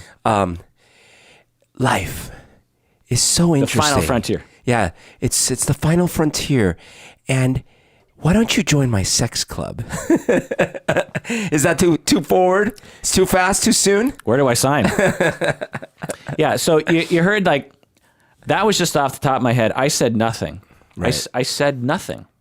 But you do that enough to people who like to look at your face while you're talking, or are looking for answers and are somehow convinced, or you have a team of endorsements behind you that say these words are important, or people don't know how to use critical thinking skills around, well, wait, what exactly is this person saying? Right. Well, and then there's the risk of, in some cases, I think we had banned this topic, but it doesn't matter. I'll unban it temporarily. So we're sitting here listening to a Jordan Peterson lecture, and in that case, he's using such literary, layered language that it's even more obfuscated, that sometimes he's maybe not saying too much. And if you question whether he's saying too much or too little, one of his followers might say, oh, you just don't understand it. And it's like, when you're battling the beast, that's not just any beast. And I don't mean a beast metaphorically. I mean the real beast. Right. The beast in all those books. That's not just the beast that you saw in the movies. That's the beast at the end of the book. But not a fake book, a real book. Right. Like, wait, what? Yeah. And one could argue that speaking in poetic, metaphorical, squishy terms isn't in and of itself evil or nefarious. It's a way that people talk. Yeah. You know, there's surreal movies that don't really have a point that people like to watch. But the key is at what end, you know, Yeah. what's the effect of it? Does it lull people into obeying you and spending money and not actually improving their lives? Or does it inspire people to you know, and doesn't drain their bank accounts or cause them to cut off relationships with other people, you know? So, but he was very good at that. And that, to me, that's his style, he did a lot of stuff like that. Because as soon as you say something like, here are the 3 things you're supposed to do, well, now you're open to, you know, critical inquiry. Try those 3 and it doesn't work. Now we're wondering what we paid for. Right. So it became popular. NXIVM, Stephen Cooper from Enron, the CEO, the founder of BET, Sheila Johnson, and the former U.S. Surgeon General, Antonio Novello. Wow. Lots of people. And, you know, so, and I'm guessing he, like with Tom Cruise, highlighted the fact that these big names were a part of it. Were they what they are after or before? They were... Were they already who they were? So as former U.S. Surgeon General. Yeah, what I'm wondering is, like, did NXIVM help them become greater? Seemingly not in terms of what they're known for. I see. You know what I mean? Because Enron was before all that. And BET, anyway. So, but, you know, big names. Yeah. And again, as you pointed out during the seminars, they needed to call him Vanguard. Because like the more impressive thing to me is take Montessori schooling, for example. Yeah. You know, they have examples of very successful people that were educated in Montessori. Now, of course, you could say, well, there's examples of people that were educated not in Montessori that are very successful. But it's more impressive to me if you say, look, before this process, this person was normal. After this process, that's the person you know now. Then I'm like, okay, that might have been something to do with your, especially if they themselves say, yeah, dude, I totally credit this system over here. And so that's more impressive than just, hey, you know this famous person that was already famous? They joined for some time. Thus is the conundrum of the celebrity endorsement. Right. So people would report that during the seminars there were these kind of odd rituals where they would do these huddles. Mm-hmm. They would clap at the beginning of the seminar. You had to, you know, not disclose what was happening. And what I'm guessing is that at this point, Raniere became kind of intoxicated by what he was experiencing. So if you have issues growing up which lead to the necessity of having narcissistic personality or psychopathy, but particularly narcissism, you need a constant supply of narcissistic supply. And imagine having, you know, thousands of people consider you to be this guru, essentially. Right. And you're able to get tons of money from them and tons of loyalty and get them to do things like clap at the beginning and call you Vanguard. And I'm sure there was tons of times where he would walk into a large seminar and everyone's, you know, clapping and crying about how great he is. Imagine what that would do to your ego, you know, if that's what you needed out of life. Yeah. Because that's what narcissistic people are like, is that because of issues growing up, they resorted early in life to coping with neglect and issues of mistreatment by propping up a false grandiose self as a way of distracting themselves from the pain and emptiness that they have. Feel they have. And they learn that not only do they need to convince everyone else that they're the best person in the room, but they have to convince themselves, because if they don't really believe it themselves, then they're forced to face their emptiness and terror.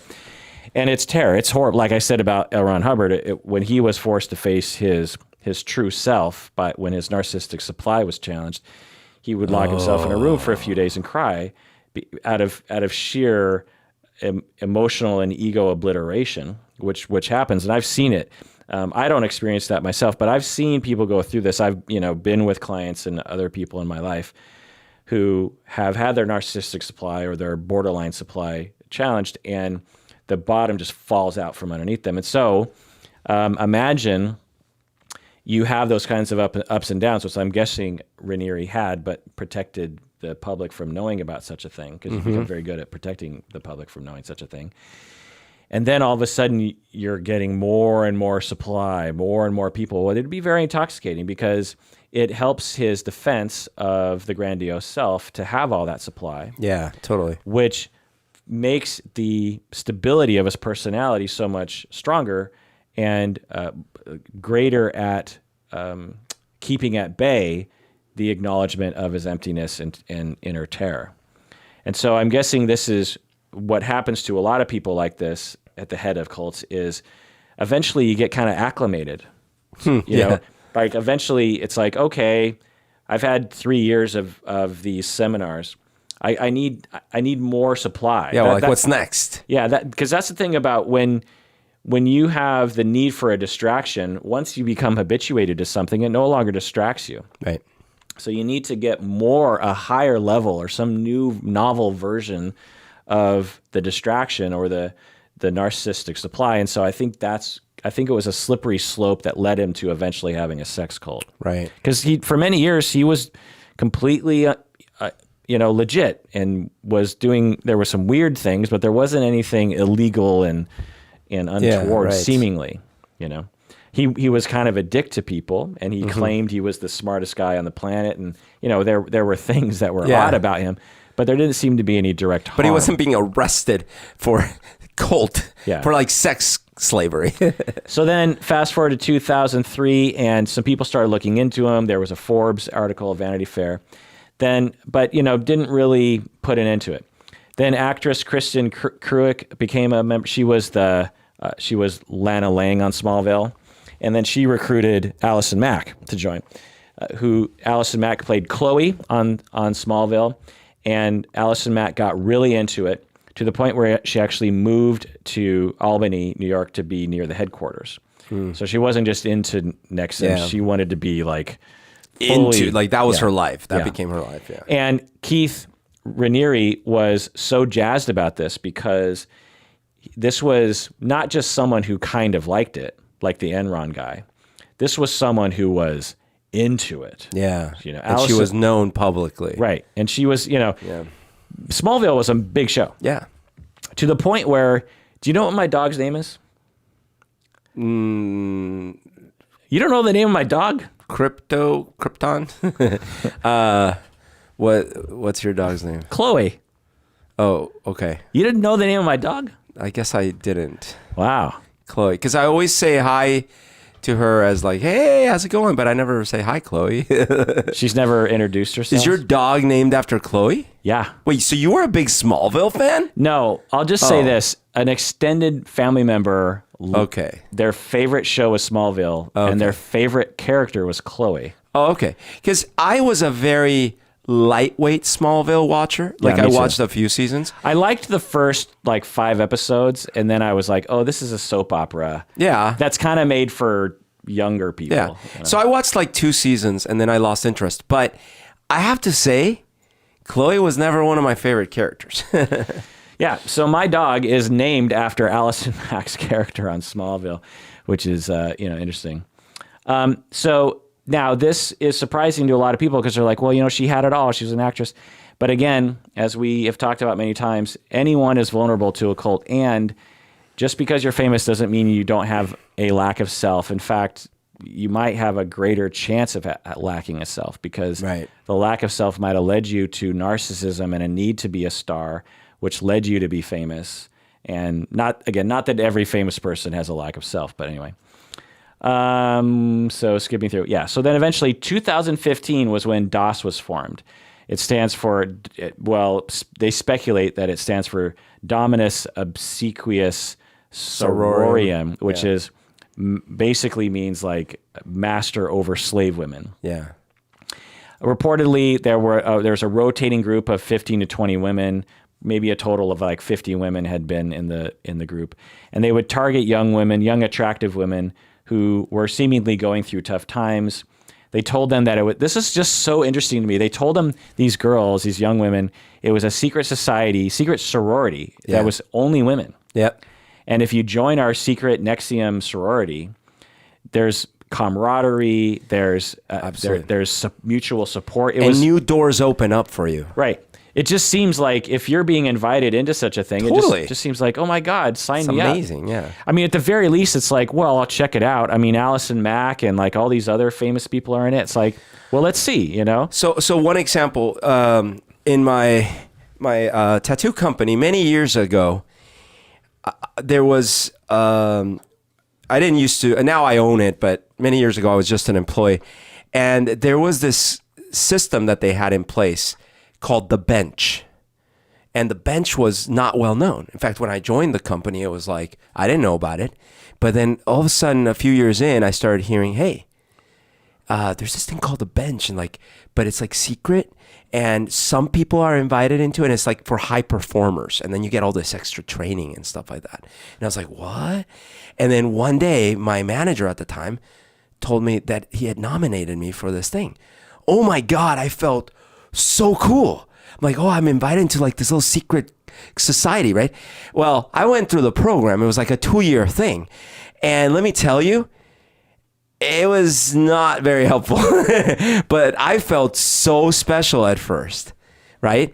And of course, if granted, I probably wouldn't have wanted to be branded, but if they're like, part of this thing is you got to get a tattoo, or you got to, for a 1 month, you got to get a special haircut or something, I probably would have done it because I felt so cool to be included in this secret thing. Right. This happens all the time. I mean, not necessarily secret societies, but sororities and fraternities, for example. Yeah.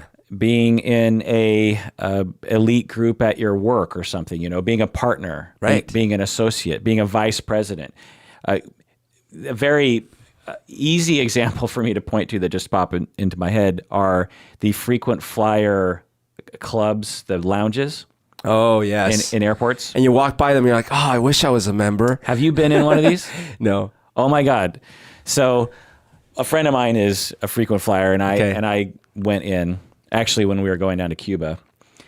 And I always thought the way people described it and the way it seemed from the outside, it was like, oh man, this is going to be glorious. It's like free food, free drinks. I'm jealous. I walk by, I'm like, oh, I'm missing out on the good life. It is not glorious. It is arguably, to me, not any, in fact, it's like a waiting area. Yeah, essentially. And there's nothing in there that you can't get in the regular airport.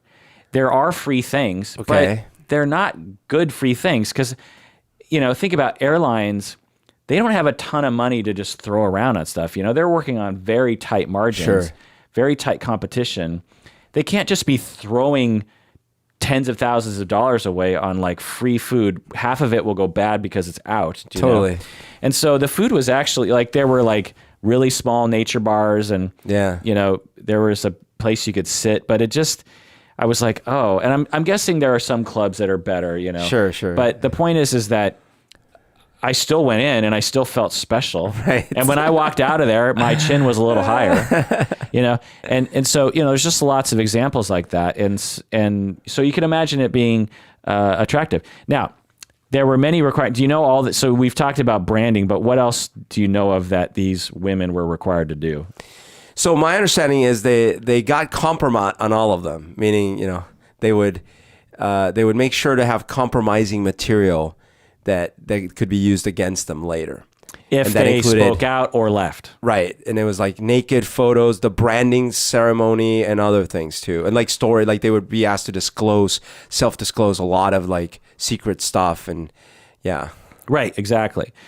So they would ask for a piece of collateral every month. And if they didn't give something good, they would pressure them and say, if you don't give us something good, we're going to release the other things. That's so, I mean, imagine how much stress your life becomes at that point. Yeah. Yeah. People would disclose criminal acts that they'd done, like I shoplifted or I did a hit and run one time, So this is, earlier I was comparing the pyramid scheme stuff to like the way the mafia operates, but it is interesting because I've seen a lot of documentaries where they interview ex-mafia members. And one of the things that's very common is they talk about the stress they always felt when they had this regular schedule. They were always supposed to kick back up some money. And the incredible stress they were always under, because you have this kind of like romanticized notion of being in the mob and like the little Italian dinners they have and stuff like that. But in reality, just like these pyramid schemes, the people at the bottom are busting their ass every day trying to figure out what scam they can pull, because they better have that money at the end of the month or whatever it is. It reminds me of this, where it's like, holy shit, well, I got to do something crazy and photograph myself doing it, because if not, like all the other shit's going to get released. Right. It's crazy. Yeah. So that was, again, his imagine devising that scheme. Yeah. And it should be noted that Allison Mack was seemingly a major part of this process. Yeah. It seems, obviously without having all the story, but it seems like he really got in her head to begin with. So, like, so that's the question is like, did he, which we might not ever know, but maybe as data comes out from her, we'll know more. But the narrative on the internet is like, so to back up a little bit, Allison Mack was the one who would recruit people into the group. She would actually seek people out. In fact, she sought out Hermione. There's like public tweets between them or something where she's trying to get Hermione involved. What's her name? Emma Watson? Emma Watson, I think. And so Allison Mack would find a woman and say, right, through her connections as an actress, and would be like, you should be in our secret sorority. Very awesome for this thing. Yeah, and then and apparently Allison Mack was totally in love with Keith Raniere and was having sex with him all the time. That's by the way what I mean by like he really, before the cult started, he had basically really gotten in her head. Well, but the phrase you're saying "got in her head" is one possibility. Well, maybe you think I mean it in a different way. I mean how like take the Manson family. Like there were different levels of willing participation in that group. And a couple of those women were fully in.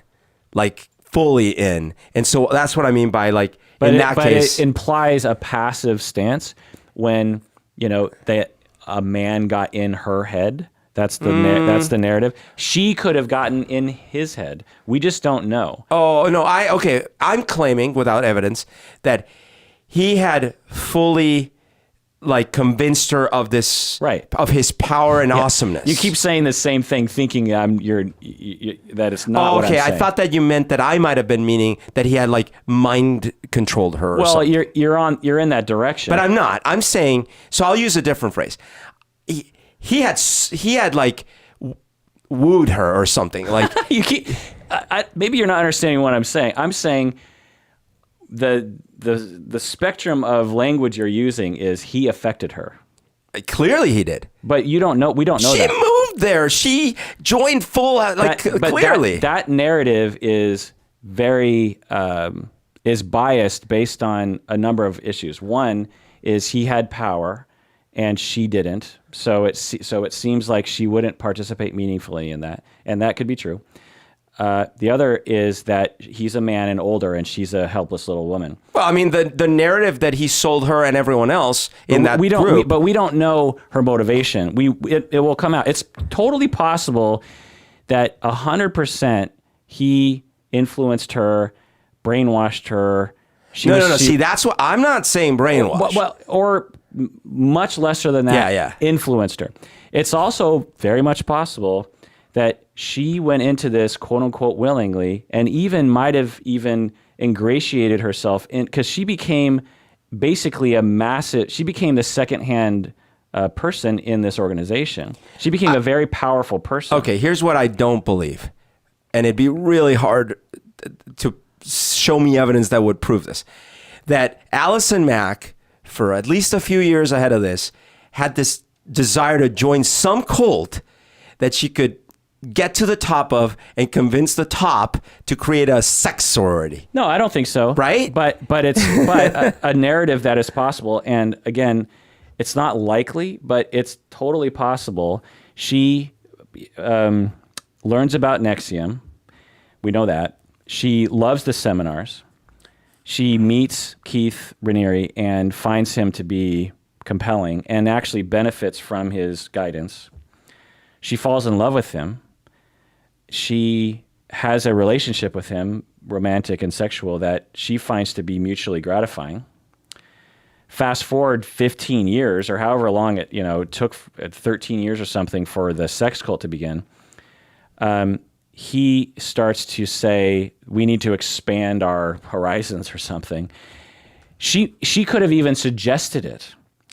We don't know. It's not likely, but my point is that the way the media are reporting it, it's like they already know the narrative, which I find to be jumping the gun a little bit. It's possible. It's just a little bit of Occam's razor, because it's like on Exhibit A, we have a serial entrepreneur who is specialized in convincing people to give him money and is extremely powerful at convincing very powerful individuals all the time. Yeah. On the other hand, we have an actress. It's just interesting that you perceive me adding a question mark as not saying that. I'm not saying, so Occam's razor is not that the easiest answer is the answer. No, it's just that it's let's start with that. It's likely the right answer, but that doesn't mean it is the right answer. We just don't know. But by the way, because I'm not disputing her culpability in all this. I'm not applying culpability. Okay. I'm saying none of us know. Given what we have, it's because when he was arrested, she continued to defend him and was very upset about it. Sure. So now Stockholm syndrome people. Same thing with Manson, right? Stockholm, well. All of them, they camped outside and for years they defended him. The three women who we look at, each of them had a different kind of reaction upon Manson being arrested. And some of them, I think one of them from my memory, seemingly was just as much as a psychopath. Yeah, I agree. Okay. In all the interviews, it's like, okay, you are a psychopath. Right. Now, it's hard to tell because we're just watching interviews on the internet. But Allison Mack, out of all the people who NXIVM had attracted, it's possible that Allison Mack was just as much of a sadistic psychopath or just as much problematic or just as much like needy of some kind of organization like this as he was. But I would have said, and loved it just as much as he did. Sure, but I would have said the same statement about that one gal in the Manson case. That still, it was Manson was still the person, the mastermind, and so it's possible. I'm not saying that's not true, Right. Berto. I'm just saying you and I do not know the answer to that question until I'm guessing 5-10 years later from now. There's some interview with Allison Mack where she convincingly tells the story of how she got into it. But there's some line, like for example, it is possible that the Hermione was actually the one that started all of this, and that to cover her tracks, she faked some text message. Like this is possible, but that's extremely unlikely. Yeah, right. But it's not extremely unlikely. It's not as unlikely that the other story that what a wonderful logical argument, bro. I'm so convinced. Well, there must be a line, right? Like there's a line, and you're saying you're comfortable keeping that line blurry where what you're bringing up. I'm saying you just like to jump to conclusions. I get it. Well, I'm saying that in my mind, even the little available evidence we have, my money would easily be on the NXIVM dude. My money would be Raniere. too. This is what bugs me about people when I talk about question marks. Yeah, if I had to put money on the line, I would bet on that too. Yeah. But what I'm saying is, I don't fucking know. In the same way that if I bet on the Super Bowl coming up, I don't know who's going to win, but I have a guess as to who's going to win. Especially if the odds are extremely likely of something happening. Yeah. That still doesn't mean you know what's going to happen. Sure. We have a very high likelihood that Allison Mack a good portion of her motivation was because of coercion in general, and fear, and Stockholm syndrome, being sold a line, and then just kind of lost herself in it. It's happened. There's many cases of it happening. The Hirsch woman, what was her name? The newspaper mogul. The Hertz. The newspaper mogul's daughter. Hearst. Hearst. Yeah. Whatever her name was. There's many cases of it, and it gets a little fuzzy because it's like at one point is it willingly going over, and what point is it? It's there's no way to know for sure. But the point is that I'm raising a question mark because people are stating it not as, in all likelihood, Allison Mack was Stockholm syndrome. They're saying 100% Allison Mack was Stockholm syndrome. Well, that's not what I'm saying. But that's what the media is saying. Yeah, that's not what I'm saying. And when I say I would question agree mark, with you 100% on that. That's not a conclusion we can make. Okay. So we finally got there. That's why I felt that my phrase was Yippee, incorrect. hooray, hallelujah. Getting in her mind does make it sound like Stockholm syndrome. That is not what I meant. I meant and I don't want, because we could just restart the whole thing. Sold a wonderful story that was enough to get her to be so into this thing. Yeah, but again, without just to put a fine point on it, women have agency. To some extent, given society's situations. And when women can decide to do things, they can step up and say like, ooh, I like this. That can happen. And it's not inconceivable that this is what happened. Again, there's a lot of evidence pointing in that direction. We'll put this one to rest, but I think we agree more than we realize. Is that true, do you think, Bert? I think that's true. Yeah, and all you listeners out there who get a little sweaty armpits when me and Berto start fighting, you can rest easy that we just said we basically agree. So the requirements for this sex cult was they had to have sex with Keith like almost every day. Or at least oh my God! They had to be available to have all sex. of them. No, because like a harem, right? Because you don't. Because I'm sure he wanted plausible deniability. Like, I'm tired. Yeah. They had to take a cold shower every day for some weird reason. They had to exercise a certain amount, and they had to fast, I think. Yeah, they had to be super skinny. Yeah. And they had to provide one piece of collateral every month. And his philosophy, by the way, was that women by nature are monogamous. Right. But men by nature are polygamous. Right. And all they got to do is point towards evolutionary psychology claims. Exactly. And this is something that if you go against, you're going against the laws of nature. Yeah. And it causes problems. And I think part of the thing is like, this causes imbalances for you as a woman to go, it's like. So, yeah. And so it wasn't just the sex cult. There was all these messaging around self-improvement and, the typical things that he would have had previous and probably things that actually were helpful. I'm guessing. I don't know. But so the women were tricked into showing up for the first meeting. Yeah. And I heard one woman's account where she walks in and then she's like, what's going on here? And then all of a sudden these women grab her, strip her, and hold her down while she's being filmed, and they brand her. This brand, all you have to do is look on the internet. There's several of these pictures of these brands. Crazy. And it's supposed to be Keith Raniere's initials. And Allison Mack. Right. But in that, Allison Mack allegedly had designed the symbol to include her initials as well. It wasn't. Right. So that, and again, lends itself to another indication of like how much. Oh, she is guilty of sin, man. But maybe not, because if you're scared for your life or for your career, why design your initials secretly? I'm just saying it's a question mark. I'm not going either way in this direction. Well, I'm going some way. We don't know. But here's the thing: does that mean that in that moment that was, or maybe was it that even to show up to the meeting they had to provide some sort of collateral already? I don't know. Because wouldn't you run out of there and go to the media immediately and sue the shit out of them? Well, I think one woman did, like, from my memory, there was one woman who went, for that first kind of situation. Yeah. And was like, immediately something didn't feel right to her. Like the fact that you're being forced and branded? It was before that. Oh, okay. And she was like, I don't want to be a part of this. And there was a ton of social pressure for her to stay. Like people were like, no, you got to stay. She's like, no. I think I'm done. I think I want to go home. And there was kind of a back and forth, and she started getting more and more scared, and she actually got out. Okay. And she was like, man, what was that all about? Like, they didn't brand her. She never knew, and then later when it came out. I'm curious about this story that you just told about the previous one, where the woman shows up, and she's like, oh, what's going on? And then they surround her and get her naked and brand her. Right. So I think it was, there's a lot of social pressure in those moments. It's not like I don't think with the women, they just jumped them, you know what I mean? Yeah. Because they might run away. There'd be like already sort of a pre-indoctrination. Right. They get in there and they're like, welcome to the sorority, and you've got it. So one of the things is you got to do this thing. It's like a frat initiation. Right. And we've all done it.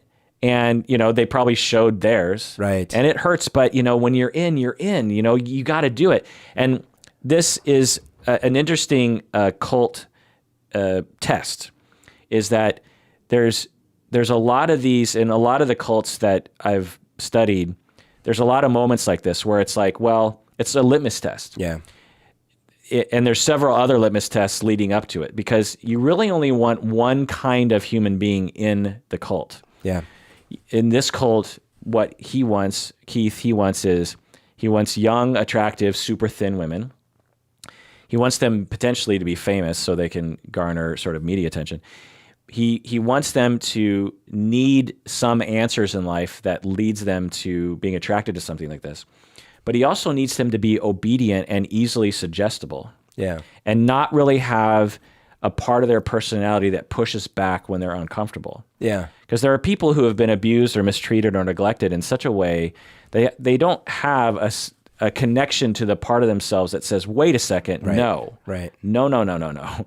And so every step of the way, getting up to this point of branding is trying to suss that out. But the branding incident really susses it out. Yeah. Because there's a chance, I don't know, maybe we'll get some reports where someone would have been like, okay, I was with you all the way up till this branding part. No fucking way. Right. Like, you can try to hold me down. No way. Like, we're done here. And maybe there was even some women that actually got out of there, or after they got branded, they're just like, they snuck out of the door and ran away. But if you get someone to actually say, okay, I'll let myself, have this happen to me, at that point, you've learned how far they're willing to go. A great deal about their general personality that makes them a good candidate moving forward into this. Well, and I'm sure there were words like, are you ready to take the next step forward into the great unknown? And then, because if you're not, we don't want you here. Right. So then 2017, 2 years after this DOS was created, there's a big New York Times article that looked at former sex slaves and looked at the brands and all this kind of stuff. And again, just think about Keith. What year was this? This is 2017. Okay, so it's quite a bit ago. Yeah. So just to highlight that Keith Raniere, he's not an idiot. Right. He knows that he can't kill everyone as they leave the sex cult. People are leaving. They're going to start talking to the media, and yet he did this anyway. So either he had such an intoxicating need for sadism, or he had such a need, given his complexes regarding abandonment, to create such a forced loyalty on people to satisfy his needs for attachment. Yeah. Because the narrative often is just like he's a nefarious, evil person who liked to manipulate people, because who wouldn't like to manipulate people? Because that's often the way that's often talked about. They don't word it that way, of course, but they're like, he's an asshole who manipulated for his own means. But I think what people don't understand is like, there's much better ways of getting sex and getting relational attachment and obedience. Totally. That don't shoot yourself in the foot. People like Donald Trump, people like Bill Cosby, people like Logan Paul, because of their condition, they shoot themselves in the foot all the time because their personality quirk or problem is a compensation for something deeper and more painful. They need to resort to this thing in spite of the consequences. Right. It's insane to believe that anyone that gets to a certain point of power, given the chance, would do this. Right. It's like when, sorry to bring it up again, but so Jordan Peterson brought up that Sam Harris is a Christian deep down inside and they said, but why? Well, he's not robbing, he's not raping, he's not killing. So he's clearly acting as if he's a Christian, right? It's like, wait, this is the assumption that if you don't, that the only thing stopping a quote unquote average human being from killing and raping and murdering, the only thing is whatever their belief system is at the moment. That's not healthy. Is Sam Harris an atheist? Yes. Oh, okay. Yeah. But the only reason he's not killing, raping, and murdering is because actually deep down inside he's really a Christian. Interesting. So fast forward to the next year, the authorities are starting to close in on Keith, and he flees to Mexico with some of his female sex slaves. And shortly after that, he's arrested and indicted. And there's actually a video of this, and the women are very upset that he's being carted off. By the way, did they release any of the compromise? Do you know on any of the people that started coming out? Did they release any of the what? Compromised material, like the stuff they had. Oh, I don't know. I don't know if that came out. I never saw news items like. That's interesting. Yeah. Allison Mack was also arrested and indicted for sex slavery as well. And so again, it just raises all these questions. It's like, why were the women following? Right. Was it because of Stockholm syndrome? Totally possible. Did they actually like him? Right. Or were they scared of the blackmail from NXIVM? That seems totally possible as well. He's not a particularly gorgeous man. Yeah, but look at Billy Joel, Christy Brinkley. He's a famous, powerful guy. Anyway, did they like the power? Because, up in those upper levels, they probably had more power. Another thing I thought of was, were they scared of the police? Because after a certain point, once you're in this sex cult, you're like, wait, we're all doing illegal things. Yeah. Am I going to get in trouble? It's... Yeah, right. Yeah, then you're in on it. Right. So it's hard to say. Now, Allison and Keith face 15 to life. Can you imagine them being in life in prison? That'd be pretty... I mean, the guy's 60, you said? Yeah. That could still be, 20 years. Yeah. Of course, they claim that everything was consensual, which is ridiculous. Oh, sure. It's like, yeah, slavery was consensual. What? And many other people were also arrested, including, I believe, if I read right, Claire Bronfman, age 40. She gave $150 million over the span of 6 years to Keith. What? Yeah. 150? He was very good at convincing rich people to give him money. How much money did he have? Lots. That is insane. So again, when you look at that, you're like, he's getting paid to do a certain shtick, and so he kept doing it. But she is the daughter of the billionaire who owned Seagram's, the Canadian. Oh my liquor. God. And I think she got arrested too because $150 million. Yeah. So, let's look at... Hell, if I had $150 million, I'd start a sex slave thing. So in conclusion, I just want to say that when you have millions upon millions of people who are lonely, lack meaning, are worried about being abandoned, are having trouble finding a group of people. I mean, think about how many people are out there wishing they had more friends. Yeah. Think about how many people are out there alone on their computers every day and have no one to hang out with, really. Right. They don't have any meaning in their life. They're working at a job that they don't like. No one thinks they're funny or interesting or attractive, or even if they do, they don't really feel good about themselves. Yeah. And someone comes along and says, I have all the answers, I guarantee you. Then along comes a woman. And I will be there for you, and these people will be there for you. And let me prove that. Come by to a meeting, and you come by to a meeting and you're scared. You don't really know what's happening. All these people come up to you and say, I'm so glad you came, and please keep coming. You're a great person. You deserve it. We love you. Right. We support you. Let's hang out tomorrow and go to a movie as a group. Let's do this. Let's be together. It is a wonderful thing. That's a positive thing. And there are groups that do this in a positive way. There are church organizations that do this. There are student organizations that will do this. There's Dungeons and Dragons organizations that will do this. And so it's totally on the up and up. But if you have a leader who has quote unquote evil intentions or has this broken personality that needs a ever escalating narcissistic supply, then upon handing yourself over to these groups, you run the risk of going down this slippery slope of being controlled and harmed. Yeah. And once you're in it and they got stuff on you, you're stuck and you don't know where to go, and it's horrible. So to me, the solution because we look at these things, you're like, we need to destroy these people, these individuals. But really, because we keep seeing these pop up. Yep.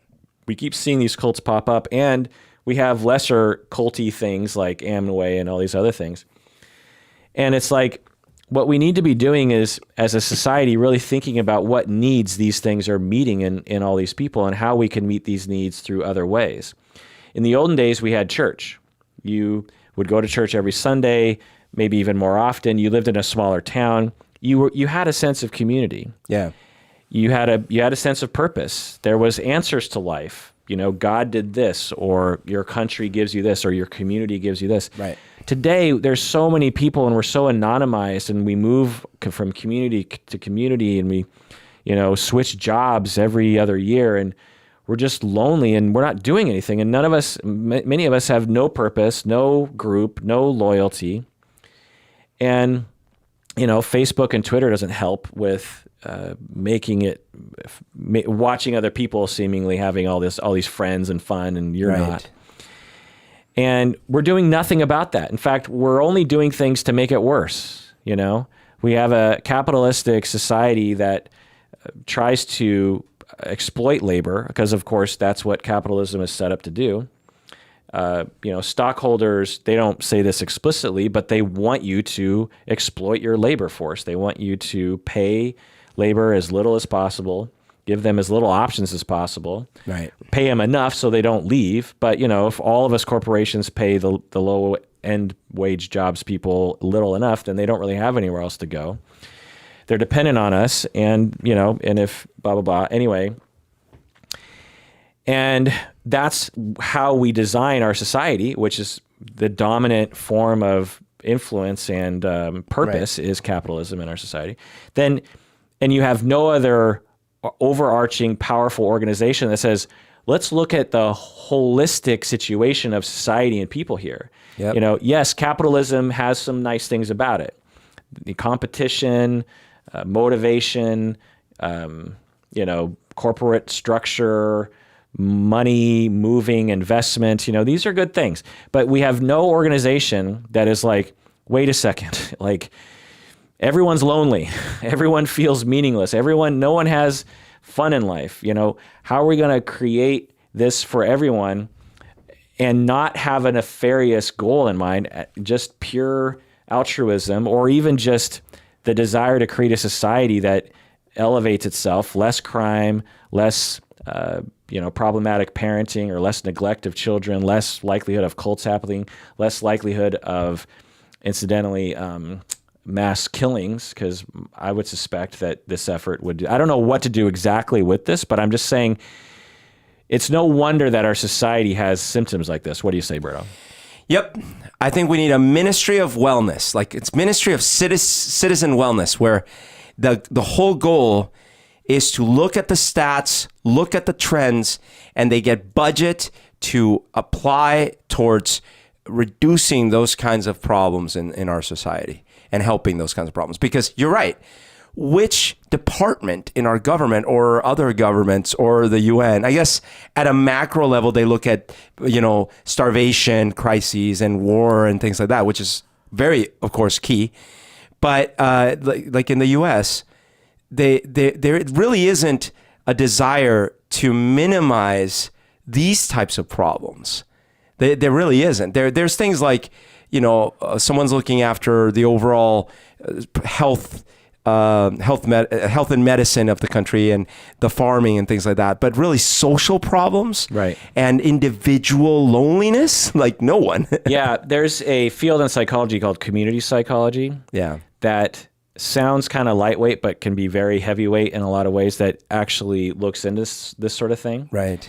And well, I won't go down that rabbit hole, but they know about this sort of stuff and they study it and they look at it. But they never get any money, and there's no money in it. Like our field, my field, there is tons of money in clients coming to my office and talking about their problems, particularly for individuals. But, there's no money for a neighborhood to come to me and hire me to help with their community cohesion or their sense of safety in that community. Like insurance companies aren't going to pay for that. The government isn't going to pay for that. But if one of those people, if all 50 of those people want to hire me for individual therapy for whatever reason, any depression, anxiety, stress, anything like that, the government and insurance companies pay for that. Wow. And when you look at it that way, you're like, isn't that interesting? And that is interesting. Again, we're doing that to ourselves. Yeah. This isn't like somebody on high. All we would have to do as a society is say like, let's shift our priorities. Let's start doing this. Let's start putting effort into these things. What if we used $5 billion towards this effort? Yeah. All right. Anything more, Alberto? Yeah, I'm starting a new I won't call it a secret society, but it's like a little club. It's called SOS. If you want to join it, contact me. It requires you getting a special tattoo. But other than that, I'm sure you'll enjoy the secrets I have to teach you. Well, that does it for that episode of Psychology in Seattle. Tweet Berto at Psych0Berto, Psychoberto, and you can inquire about his wonderful opportunity. That does it for that episode. Thanks for joining us out there. Please take care of yourself because you deserve it.